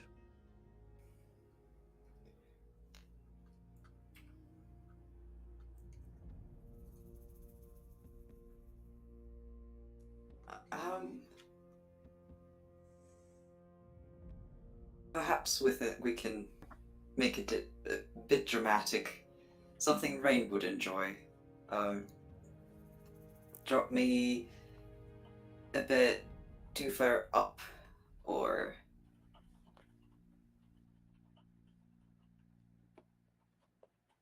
at a somewhat slanted angle. We'll figure it out. I can take that into account for the trajectory, though I would like to warn you that that will create a chance of a very rough impact. Oh, I am aware. That is within my calculations. please. Excellent. Locating current coordinates of your companions. And you see just you know, to the audience and to the party, like Rebus has enjoyed their time in Daanvi immensely, but like nothing ever happens there. So like as the good barbarian that they are, they're like, please just like some action. Please. Just throw me at them. you In their face. see Yeah. you see Don't make me just raise, appear on deck, you know, just like they raise their hands and their golden eyes glow, and you already start feeling the sensation of the teleportation on you, Rebus, as Daanvi disappears around you, and it is a dark, cloudy night sky that you find yourself in, and you are caught up by gravity as you start falling. And in the direction that you're falling, you do see the outlines of an airship with a glowing ring of elemental energy around it. You're rushing towards it. What does it look like as Rebus is falling? How is Rebus adding to the drama, to the flair here? oh, they're like obviously at the beginning a bit like caught off guard, and then just like tuck their limbs like close to themselves and kind of like a missile just hone into the airship.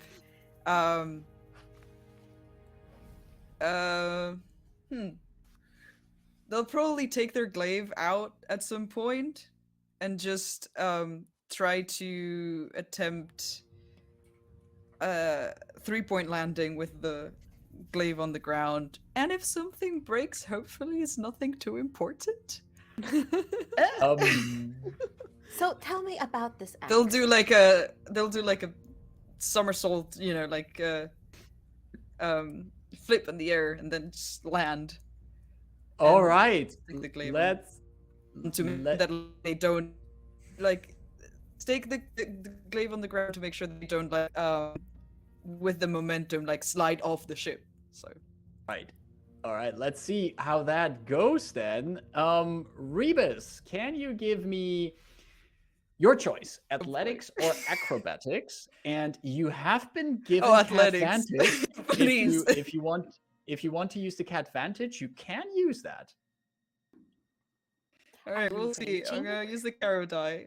'Cause, I am not. Well, no, I'm not.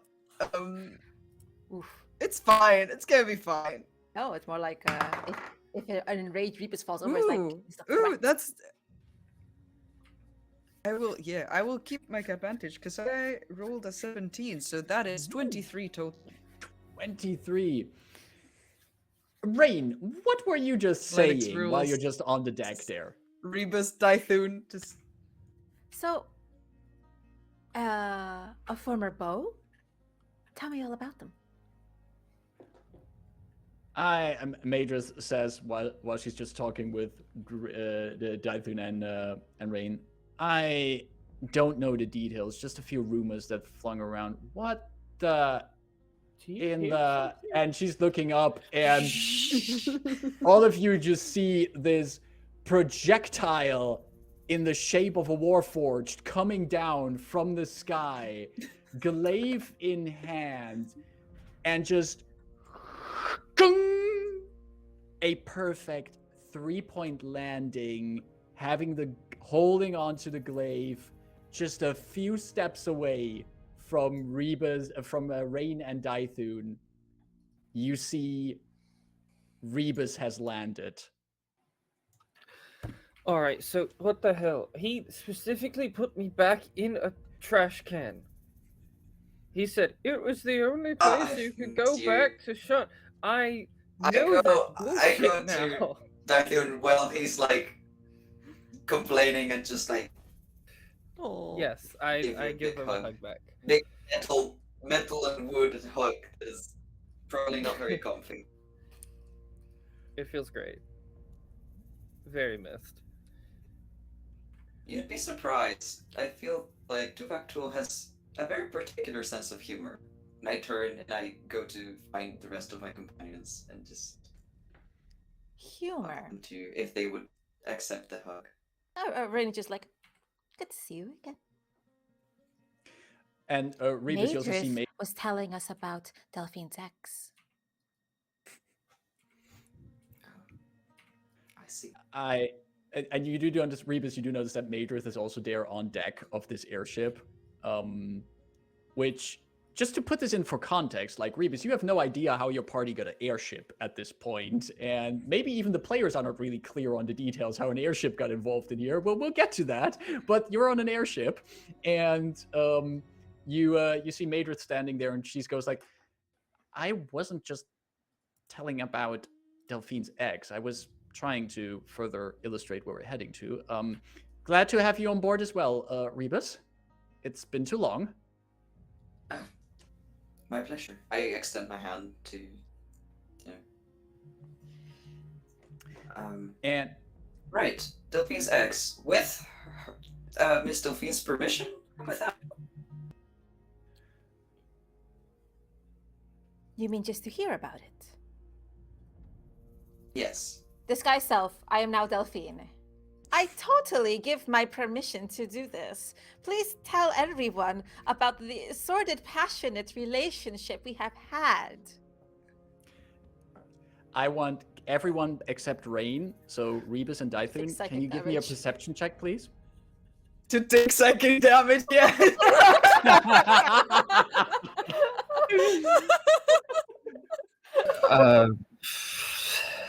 What is that? Sorry, what did you say, DM? A perception check, Where are we please. rolling? Perception. 22. Real bad. 22 Okay, for great. Dythun? Mm-hmm. How much for Rebus? 9. 9 points. Okay. I'm sure I would listen, have shared amazing stories with you, my cousin. So you can Dythun, tell all my new friends about it. approaching the group here with Rayn now in full form of Delphine, you see that approaching the group, you see Leo and Lyrander, who has come up from below deck and is approaching the group. And I he's think actually, I as think once just you know, you see, instinctively like adjust his posture.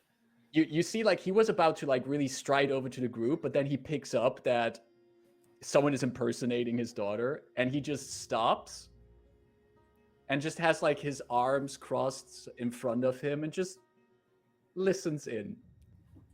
I mean, surely you have helped me, dear cousin, to sneak out of my beautiful castle home to meet with this partner of mine. Tell us exactly how you did that numerous times. And be sure to share the parts about you slipping us illicit materials as well. Madrid also like looks at you first at you, Rayn, but then looks past you and goes, straightens her posture. Rayn! No, I am Pardon me. Delphine de Lyrander. Pardon me, Miss Delphine, it appears your father is here. Spin around. Daddy! Oh no. Oh, wow. And it is on that image of Leowen looking at a shape-shifted Rayn that we're going to take a second break for today. See you in a few minutes. Here we are! Welcome back to the final part of today's session of the Convergence Manifesto, the 50th session of this campaign. We have most of the party reunited at this point on an airship somewhere in the skies near to Korth, after Rebus made a dramatic entrance after being teleported from the plane of Daanvi, and Rayn taking the shape of Delphine and calling Delphine's father Daddy. Because there's no respect anymore. Yeah. That's not Rain, that's Delphine. We pick back up in the sea to the north of Korth. Delphine, you have set out sail with Belden, Darian, Scylla, and a few other people on a ship that you don't recognize. Probably it's a new ship that Belden got. If he's now working with your father, there's probably some resources involved to for that. And you are a few miles out away from Korth in the middle of the night at this point.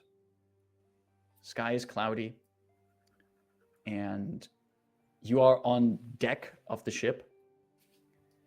And Darian is there as well. And he stands there and he says, I'm glad to see you again, cousin. I'm glad that you did not resist the offer posed by Belden and by your father, Leowyn. I have been told that things have been going rather problematic in Stormhome, considering family affairs, which makes me all the more happier that I had a chance to spend some time with Scylla, just traveling around and getting to know her a little bit. And enjoy her stories. Oh yes, she is a delight. Her stories are the peak of creativity, and all of her ideas are absolutely her own and not inspired by anything that she has taken from drafts that I have written or shared with her. She is quite a talented author. A bit too dramatic for my likings. And he leans a little bit in. She is, right? Sometimes, she just has this flair about her that just sometimes is a little bit too much. I was talking about her books, but yeah, as a person. Oh, well, sometimes, if you would read the first drafts of some of her stories, just saying. You know, I coughed a little bit when you were sitting at the inn. Oh, were you? That's good to know. As Darian stands here talking with you, Belden, who is captaining the ship, is coming over to the two of you. And he says, well, we're in position. We have to just fire off a flare to indicate where we are. And then we're going to make a way. And he just points up. Make it away. Great. Are you ready to see your father again, Delphine?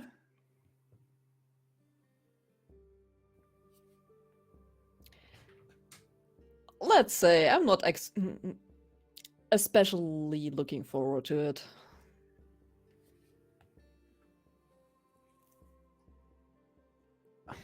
Well, only one way now.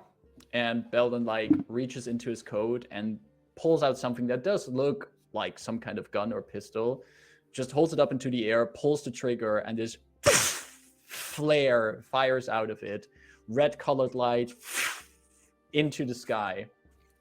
And just a few moments later, you hear above you the humming of an approaching airship. And coming down through the clouds, you can now see the massive form of an airship, its elemental ring in a circle glowing around it. And it hovers as close as possible over the ship, out in the waters that are now being pushed aside by the hovering airship. Waves moving away from the ship. And thrown down from the ship are ladders, rope ladders. I And- would like to offer that Rayn volunteers to bring down said rope ladders. She is very insistent on helping out with this task. Me and No. Dythun both don't trust this at all. No, whoever will trust us. She clicks her heels Yeah. and jumps down with the rope like unfurling behind her. The rope ladders unfurling. And yeah, Delphine, you do see Rayn flying through the skies, coming off of that airship with the rope ladders coming down. Okay, before Rayn is down, they're like turning to Belden. You know, last time when we met, it was pretty much unfortunate. Unfortunate.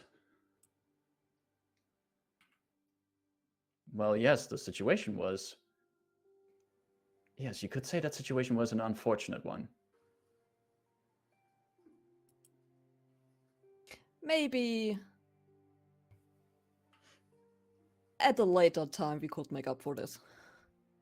And probably at this point, Rayn is already down there. Whooshing by with the ladders. And Rayn, you do see Delphine standing there on deck with a purple-skinned, tattoo-covered tiefling who is talking with Delphine. And Darian is also there. And he sees you, Darian sees you approaching, and he's just like, ha, waves at you with joy and concern on his face. Hello! Darian, so good to see you alive and with all your skin on your body. Fantastic. Yes, great to see you as well, Ms. Rayn. This seems to be a happy reunion. Would you mind helping me up there? Of course, of course. Not the first time I've carried your body over the air. No, it's not. It's not. Do I see Scylla? Actually, with the noise of the airship approaching, coming out from below deck, you see Scylla, like she lifts her dress a bit to walk up the stairs from below deck, and she sees like, what's this ruckus? Oh! And she comes over, tap, tap, tap, tap, tap on her shoes, like, Rayn! Scylla, darling! Ah. I will just like, as she's walking forward, like grab one of her arms and just pull it over my shoulder in that like romance novel cover, like pull forward. All right, you pull her forward like that, and she just indulges you. She's like, moves in with the motion, and as she's that close to you, she goes like, I got your letter. I'm excited for the future. Have it in one of my coffers. Who? And while I'm like having these little whispers and talking to her, like sort of having her like here, I'm going to like flip her over so I'm like almost like holding her with her back parallel to the ground, to the floor, and turn up like at Delphine's like, oh hi. I look at the tiefling. Ah, hello to you. Belden looks at you, like straightens his jacket.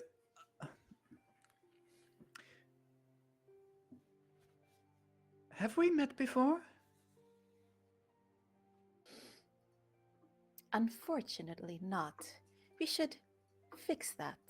And I hand him Scylla. Scylla is hanging in Belden's arms, just looks at him with like a little bit of and Belden just gently like puts her to the side. And I go behind Darian, and I get to work. I literally like put my hand on the back of his collar and sort of like help him scurry up. He's not putting much weight. Like Rayn is doing some fair lifting here.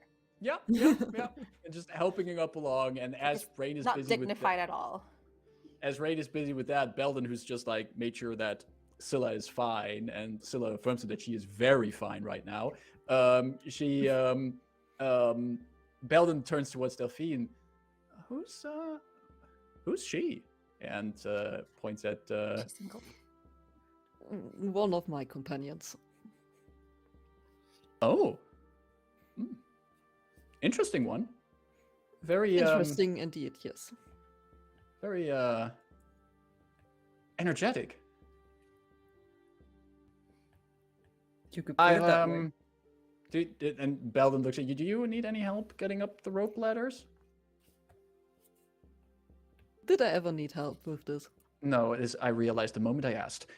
Apologies. He gestures to rope ladders. Well then. And you all, one by Climbing up one, there. No. yeah, you one by one start ascending. And eventually everyone is up on deck. And Rebus, Rayn, Dythun, you also see Delphine coming on deck together with a few other people from the boat below. Leo and Lyrander is is like assisting as people get to the top, like helping pull them over the edge and everything. perfect. And you make sure that these people get safely up there. And you also see at one point that Scylla is coming up the rope ladder. And Dythun reaches down to help, and then what's that? Oh, sorry, somebody literally like walks away. And you like walk away, and Scylla like pulls herself over the edge, and it's like, "It's nice to see you too, Dythun." Oh, hello, lovely again. She just frowns and stomps off. Everyone is up here on deck, and Leowyn de Lyrander is just keeping an eye on the whole operation, getting everyone up. And eventually Madrith walks up to him and says, "That should be all. We have everyone on deck. I think we can take the ship back up to a safe flying height." Leowyn nods. "Make it so, Captain." And then he wanders over to the assembled party. Glad to have all of you here. I'm sorry if there is a certain degree of mystery or unclarity on the nature of why I've gathered you here. But I am afraid that you have all been now involved in the politics of and then he looks over at Delphine, our family, that I cannot exclude you from this. And I must admit, I will require assistance with what might come.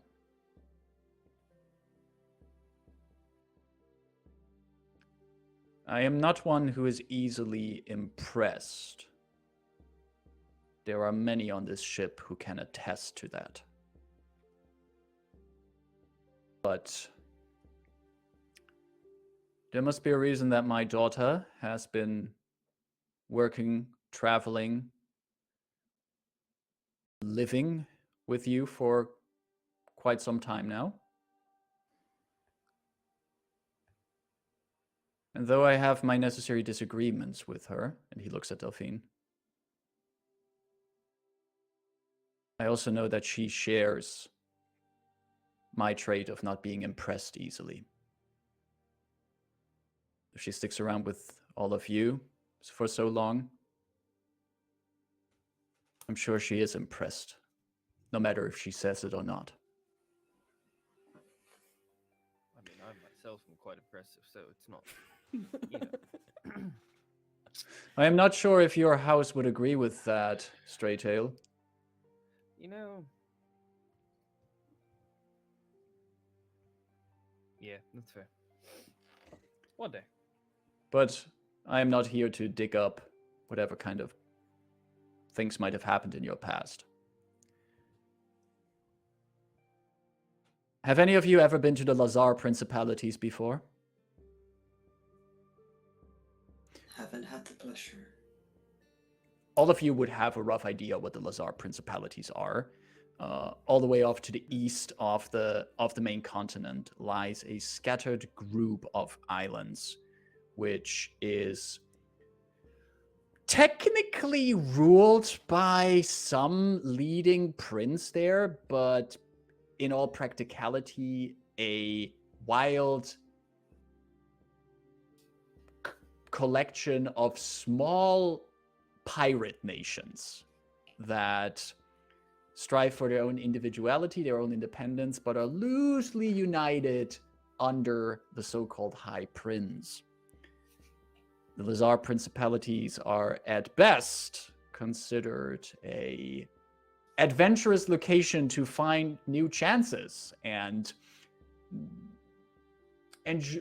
gather your own wealth, and at worst as a place of backstabbery and treason.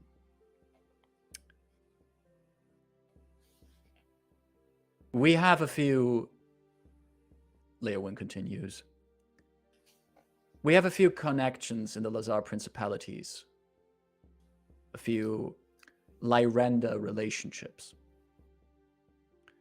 I am planning to make sure that in the current developments of the house, they have the back of those who want to make sure that House Lyrander comes out of this stronger.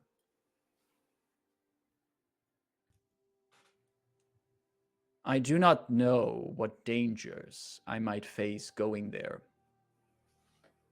That is why I need people who come with me to look at things in ways I cannot look at them. To go places where I cannot go. And to maybe fight people I cannot fight.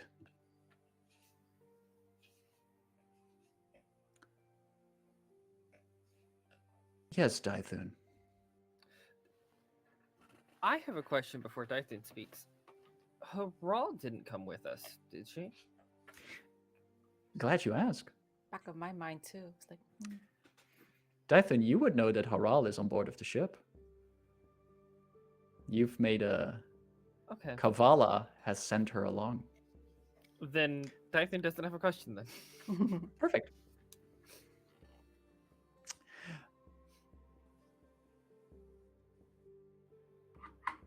I hope all of you are willing to come for the journey. This airship will take us there as swift as possible. And I will make sure that you are compensated for any kind of discomfort that you might experience. You will be guaranteed your safety and luxury of this airship on your journey here. And you are all official guests of House Lyrander. Whatever that might mean in the current situation of the family. Any questions at this point?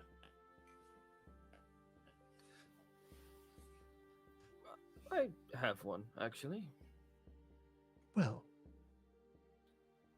when we get to the laser palpitations, would it be good or bad for us to actually say that we are working with House Lyrander? I would not display any badges or banners of her house if I were you. Right. But it depends on how things develop there. I have not a great image of what is currently our status in the principalities. But keep that in mind that not everyone who hears the name Lyrander is a friend of us. Especially that far east. Good to know. are there other? Well, I know the Dragonmark houses have their outposts in many places, but would the Ch.6 houses have a major outpost there? You see, at the mention of Kenneth, you actually see Leowyn scoff for a moment. I sure hope they don't. Ah. Hmm. I do Let's- know that House Thurani offers services there, but I do not require any more assassins at this point. I look to my party members. We haven't pissed off that house yet, right? Kenneth, Not to my knowledge. Orion. Should be all right. I believe those are the only two so far. Well, that we collectively have pissed off, that is. Have you angered House Kenneth, Leo and S? They don't know it yet. But they will be very angry with us. You seem to be in the habit of making interesting enemies. But honest, I would dare to say we might be the ones angry with her, and it's not the other way around, just to, for a change. Very well. You can ask any of the deckhands for the rooms that I've prepared for all of you. Each of you will have your individual chambers with all the amenities you might need. I shall retreat to the captain's office. I have to discuss a few affairs with Madrith.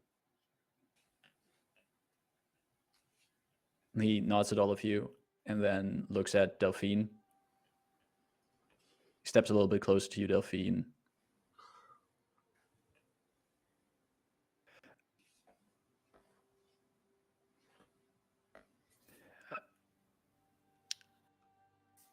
And then just nods at you and walks away.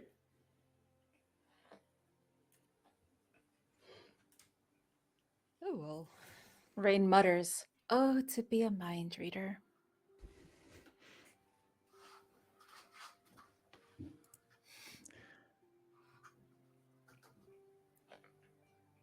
Darian unfolds his fan. Yay, family reunion! Yay!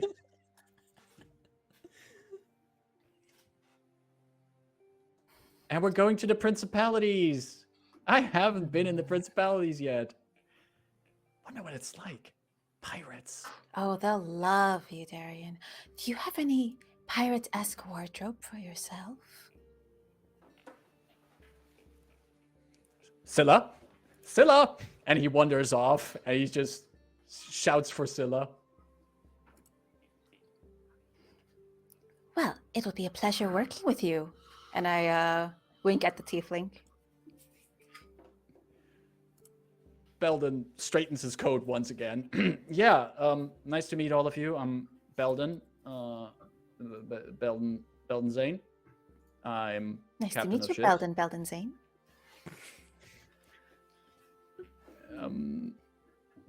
Delphine knows of my skills, my talents. I'm a talented captain, and I've been hired here by the Lyranders to help with any kind of naval work that we might do. So, nice to meet all of you. Dythun walks over to Belden and extends his hand, gives him a firm handshake, and kind of leans in a little bit. You might want to sleep with an eye open. I have a feeling someone's going to try and cause some chaos. And leaning back. Nice to meet you, to Zane. All right, he just looks at all of you. Sure. I'm gonna make sure that below deck everything is in order. Sure, we have some time to get to know each other a little bit more during the journey. Just quickly salutes and wanders off. Bye. Leaving now only the party, the four of you on this part of the deck.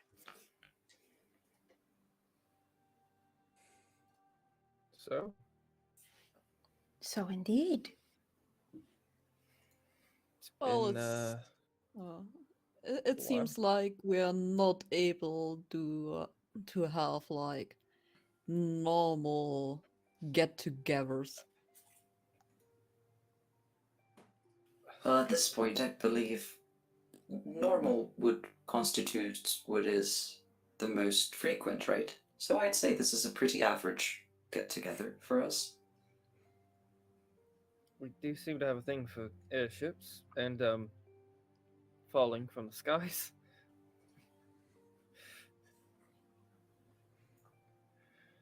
It's good to How are be back again.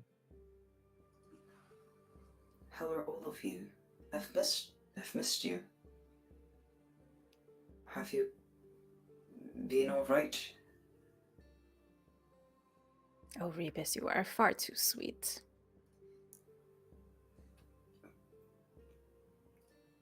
Well, Doing well.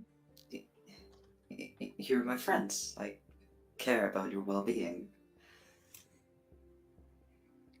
I will say at this point, it is very obvious by now Dythun probably has a few more scars that are in the process of healing. Like no like blood staining his like fur or anything, but if anyone was paying attention, they might notice something like that. Dythun, what actually I'm happened to paying your attention. face? Gotten a few That's fights. very rude, Delphine, to point out things on someone's face like that. It's just his face. Yes. Well, I believe there's a few new blemishes that weren't there before. Have you been in danger, Dythun? I knew that technically we might still be wanted. So No. I mean, if you remember, I think basically on our first outing, I jumped into a fighting ring. Been doing a little bit more of that in a different capacity. Oh, so you took this up as So a it new was- hobby. I don't know if hobby's friendly the right word. sparring then. Yes, there's a little bit more to it than that, but more or less, yes. Would you care to elaborate further as we settle down, or would you rather we don't push? Well, I don't want to force you to speak, I want to respect your privacy, but I quite miss some retellings of stories over a good drink. There's no tavern here, but I'm sure we can find Well, something pulling similar. out my flask, I can make up for it. Ah, Dythun pulls a jug from the side of his bag.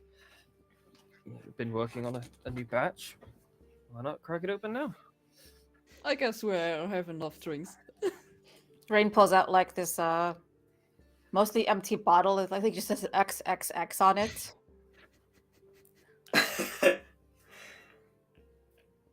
Wonderful. Oh, let's mix them all that should together. do. Ooh.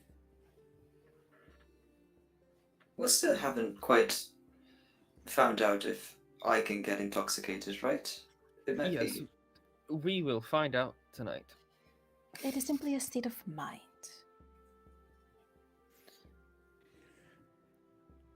And with Interesting.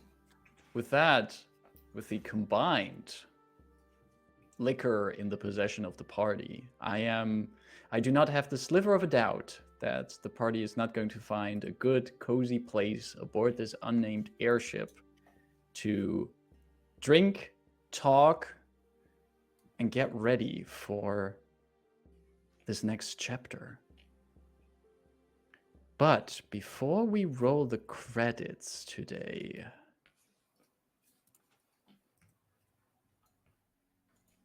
somewhere, elsewhere, far away from where the party is, we find ourselves underneath the waves, deep Uh-oh. under Huh? thousands, millions of liters of ocean water. Uh-oh. Rocks covered in coral. Fish in schools swimming through the dark waters, interrupted by large predatory fish. Shattered between jagged rocks lie the remains of a majestic seafaring vessel made in a wharf to cross the oceans that keep Corvair away from the other continents. A destiny to soar over the waters. A destiny never fulfilled. Here it lies in the depth. Large cracks on its outside. Home to fish. Home to debris. Home to scavengers. Hkunk. Hkunk. A figure of tin and steel walks over the ocean floor. Hkunk.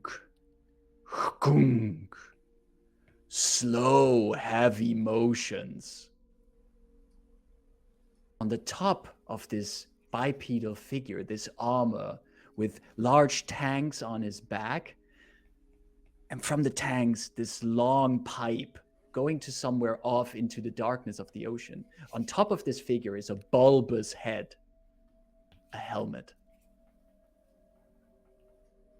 A glass visor is in the center of this helmet. The figure lumbers further towards the wreckage,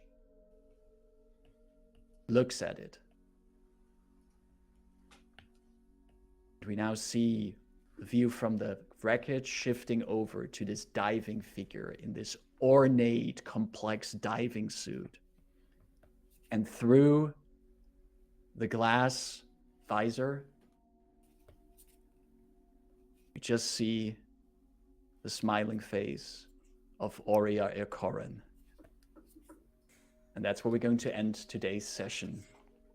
Wow, she's doing her own dirty work. Damn it. Wow. Didn't expect that. Well, well, well.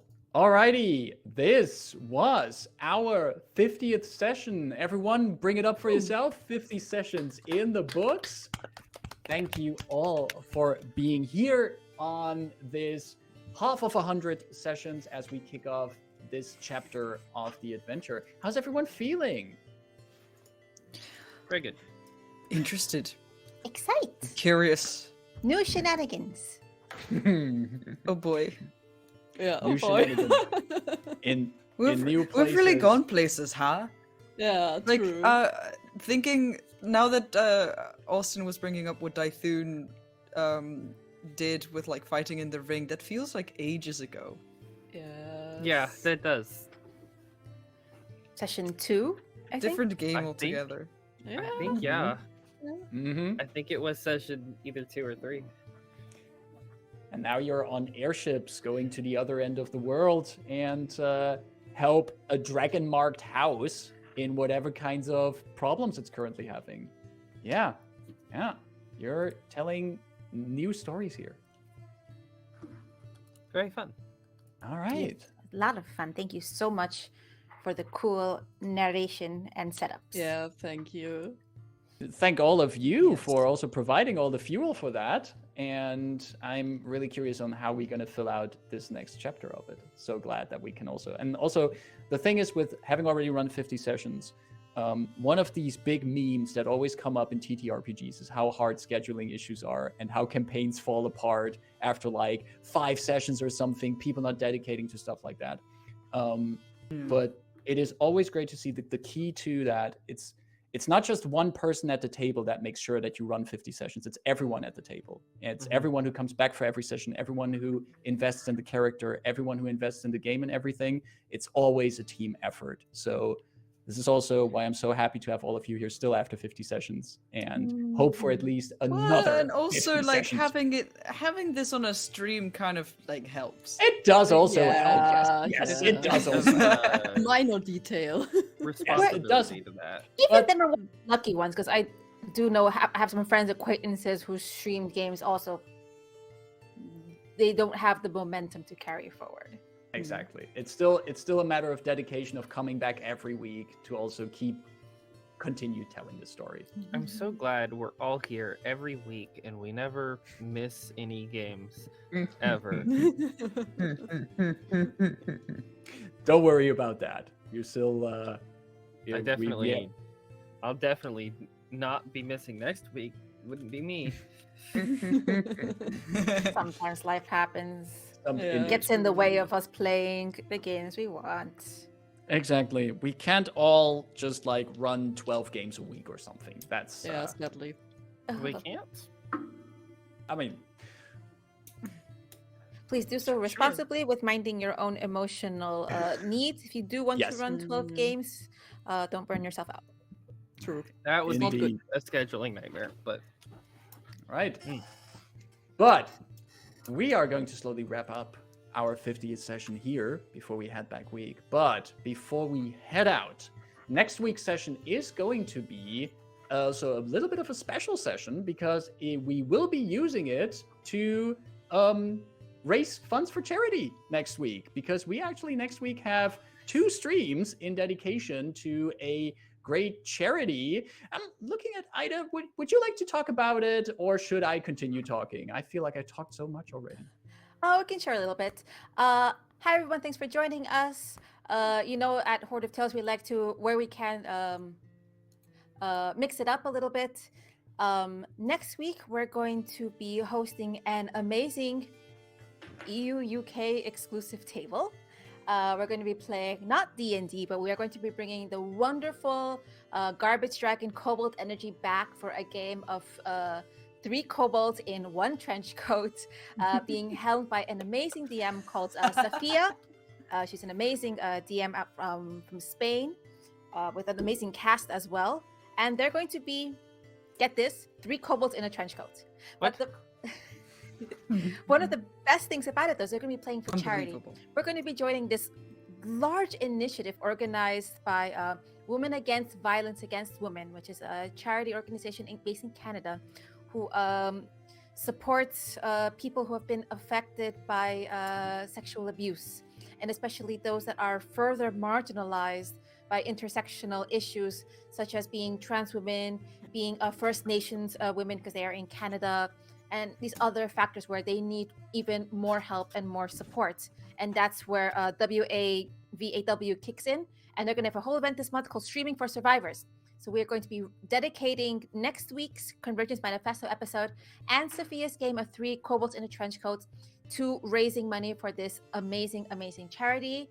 Hope you can join us.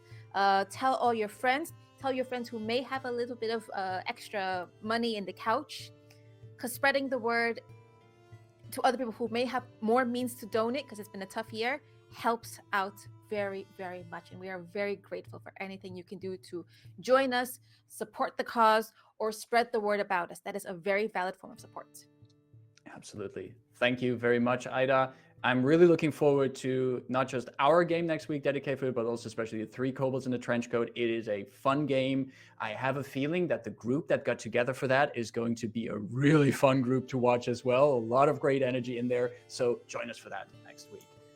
So we will be back here next week. We're slowly also going to, I think we're also, we were planning on raiding, but I see the plans are changing currently as we're, if we don't have anyone to raid over to. We have plugs. We do still have plugs. Anything coming up in the next week for anyone that would like to plug for now? I will go last because I've just did my bit. Just looking at everyone. Nope. No. All right. Let's bring it back over to Ida. Hi everyone. You can find me at Twitter at @inthepan with underscores, where I retweet the games I'm in. This Friday I will be resuming Alien RPG. We're in our 3rd and final chapter of the game. the xenomorph got 2 people, and I rolled the die that made it happen. Oops. Sorry, not sorry. Amazing narrative.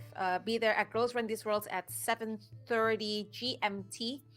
On Saturday, we're going to be picking up our Brinkwood campaign at Balrog 1911, which got postponed. So when a real life happened, Gremlins happened. So we're going to kick that energy back up. And I also want to let you know first that the GM application form for the Roll for 20 event is now officially open. You're going to see it all over their socials, which I run. I should get on that at Roll for Good, FOR, Roll for Good. The event will be May 27 and 28. We're looking for standalone one-shots, any system you want. We are prioritizing not the Wizards dungeon game this time. It's going to be amazing. We're going to be promoting ILGA, which is a federation of organizations that uses international forum to bring to light the legislative, the international treaty level need to support fundamental human rights for those that are marginalized for their gender identity or intersexual orientation. Right? So sign up. We also still need mods, we need producers, we need people for graphics, we need MCs. You want to help out with intermission content, join us as well. We have room for everyone. So hope to see you there. Perfect. You can find also everything for Roll for Good on the Twitter that's dropped in the chat. So keep an eye on that as well.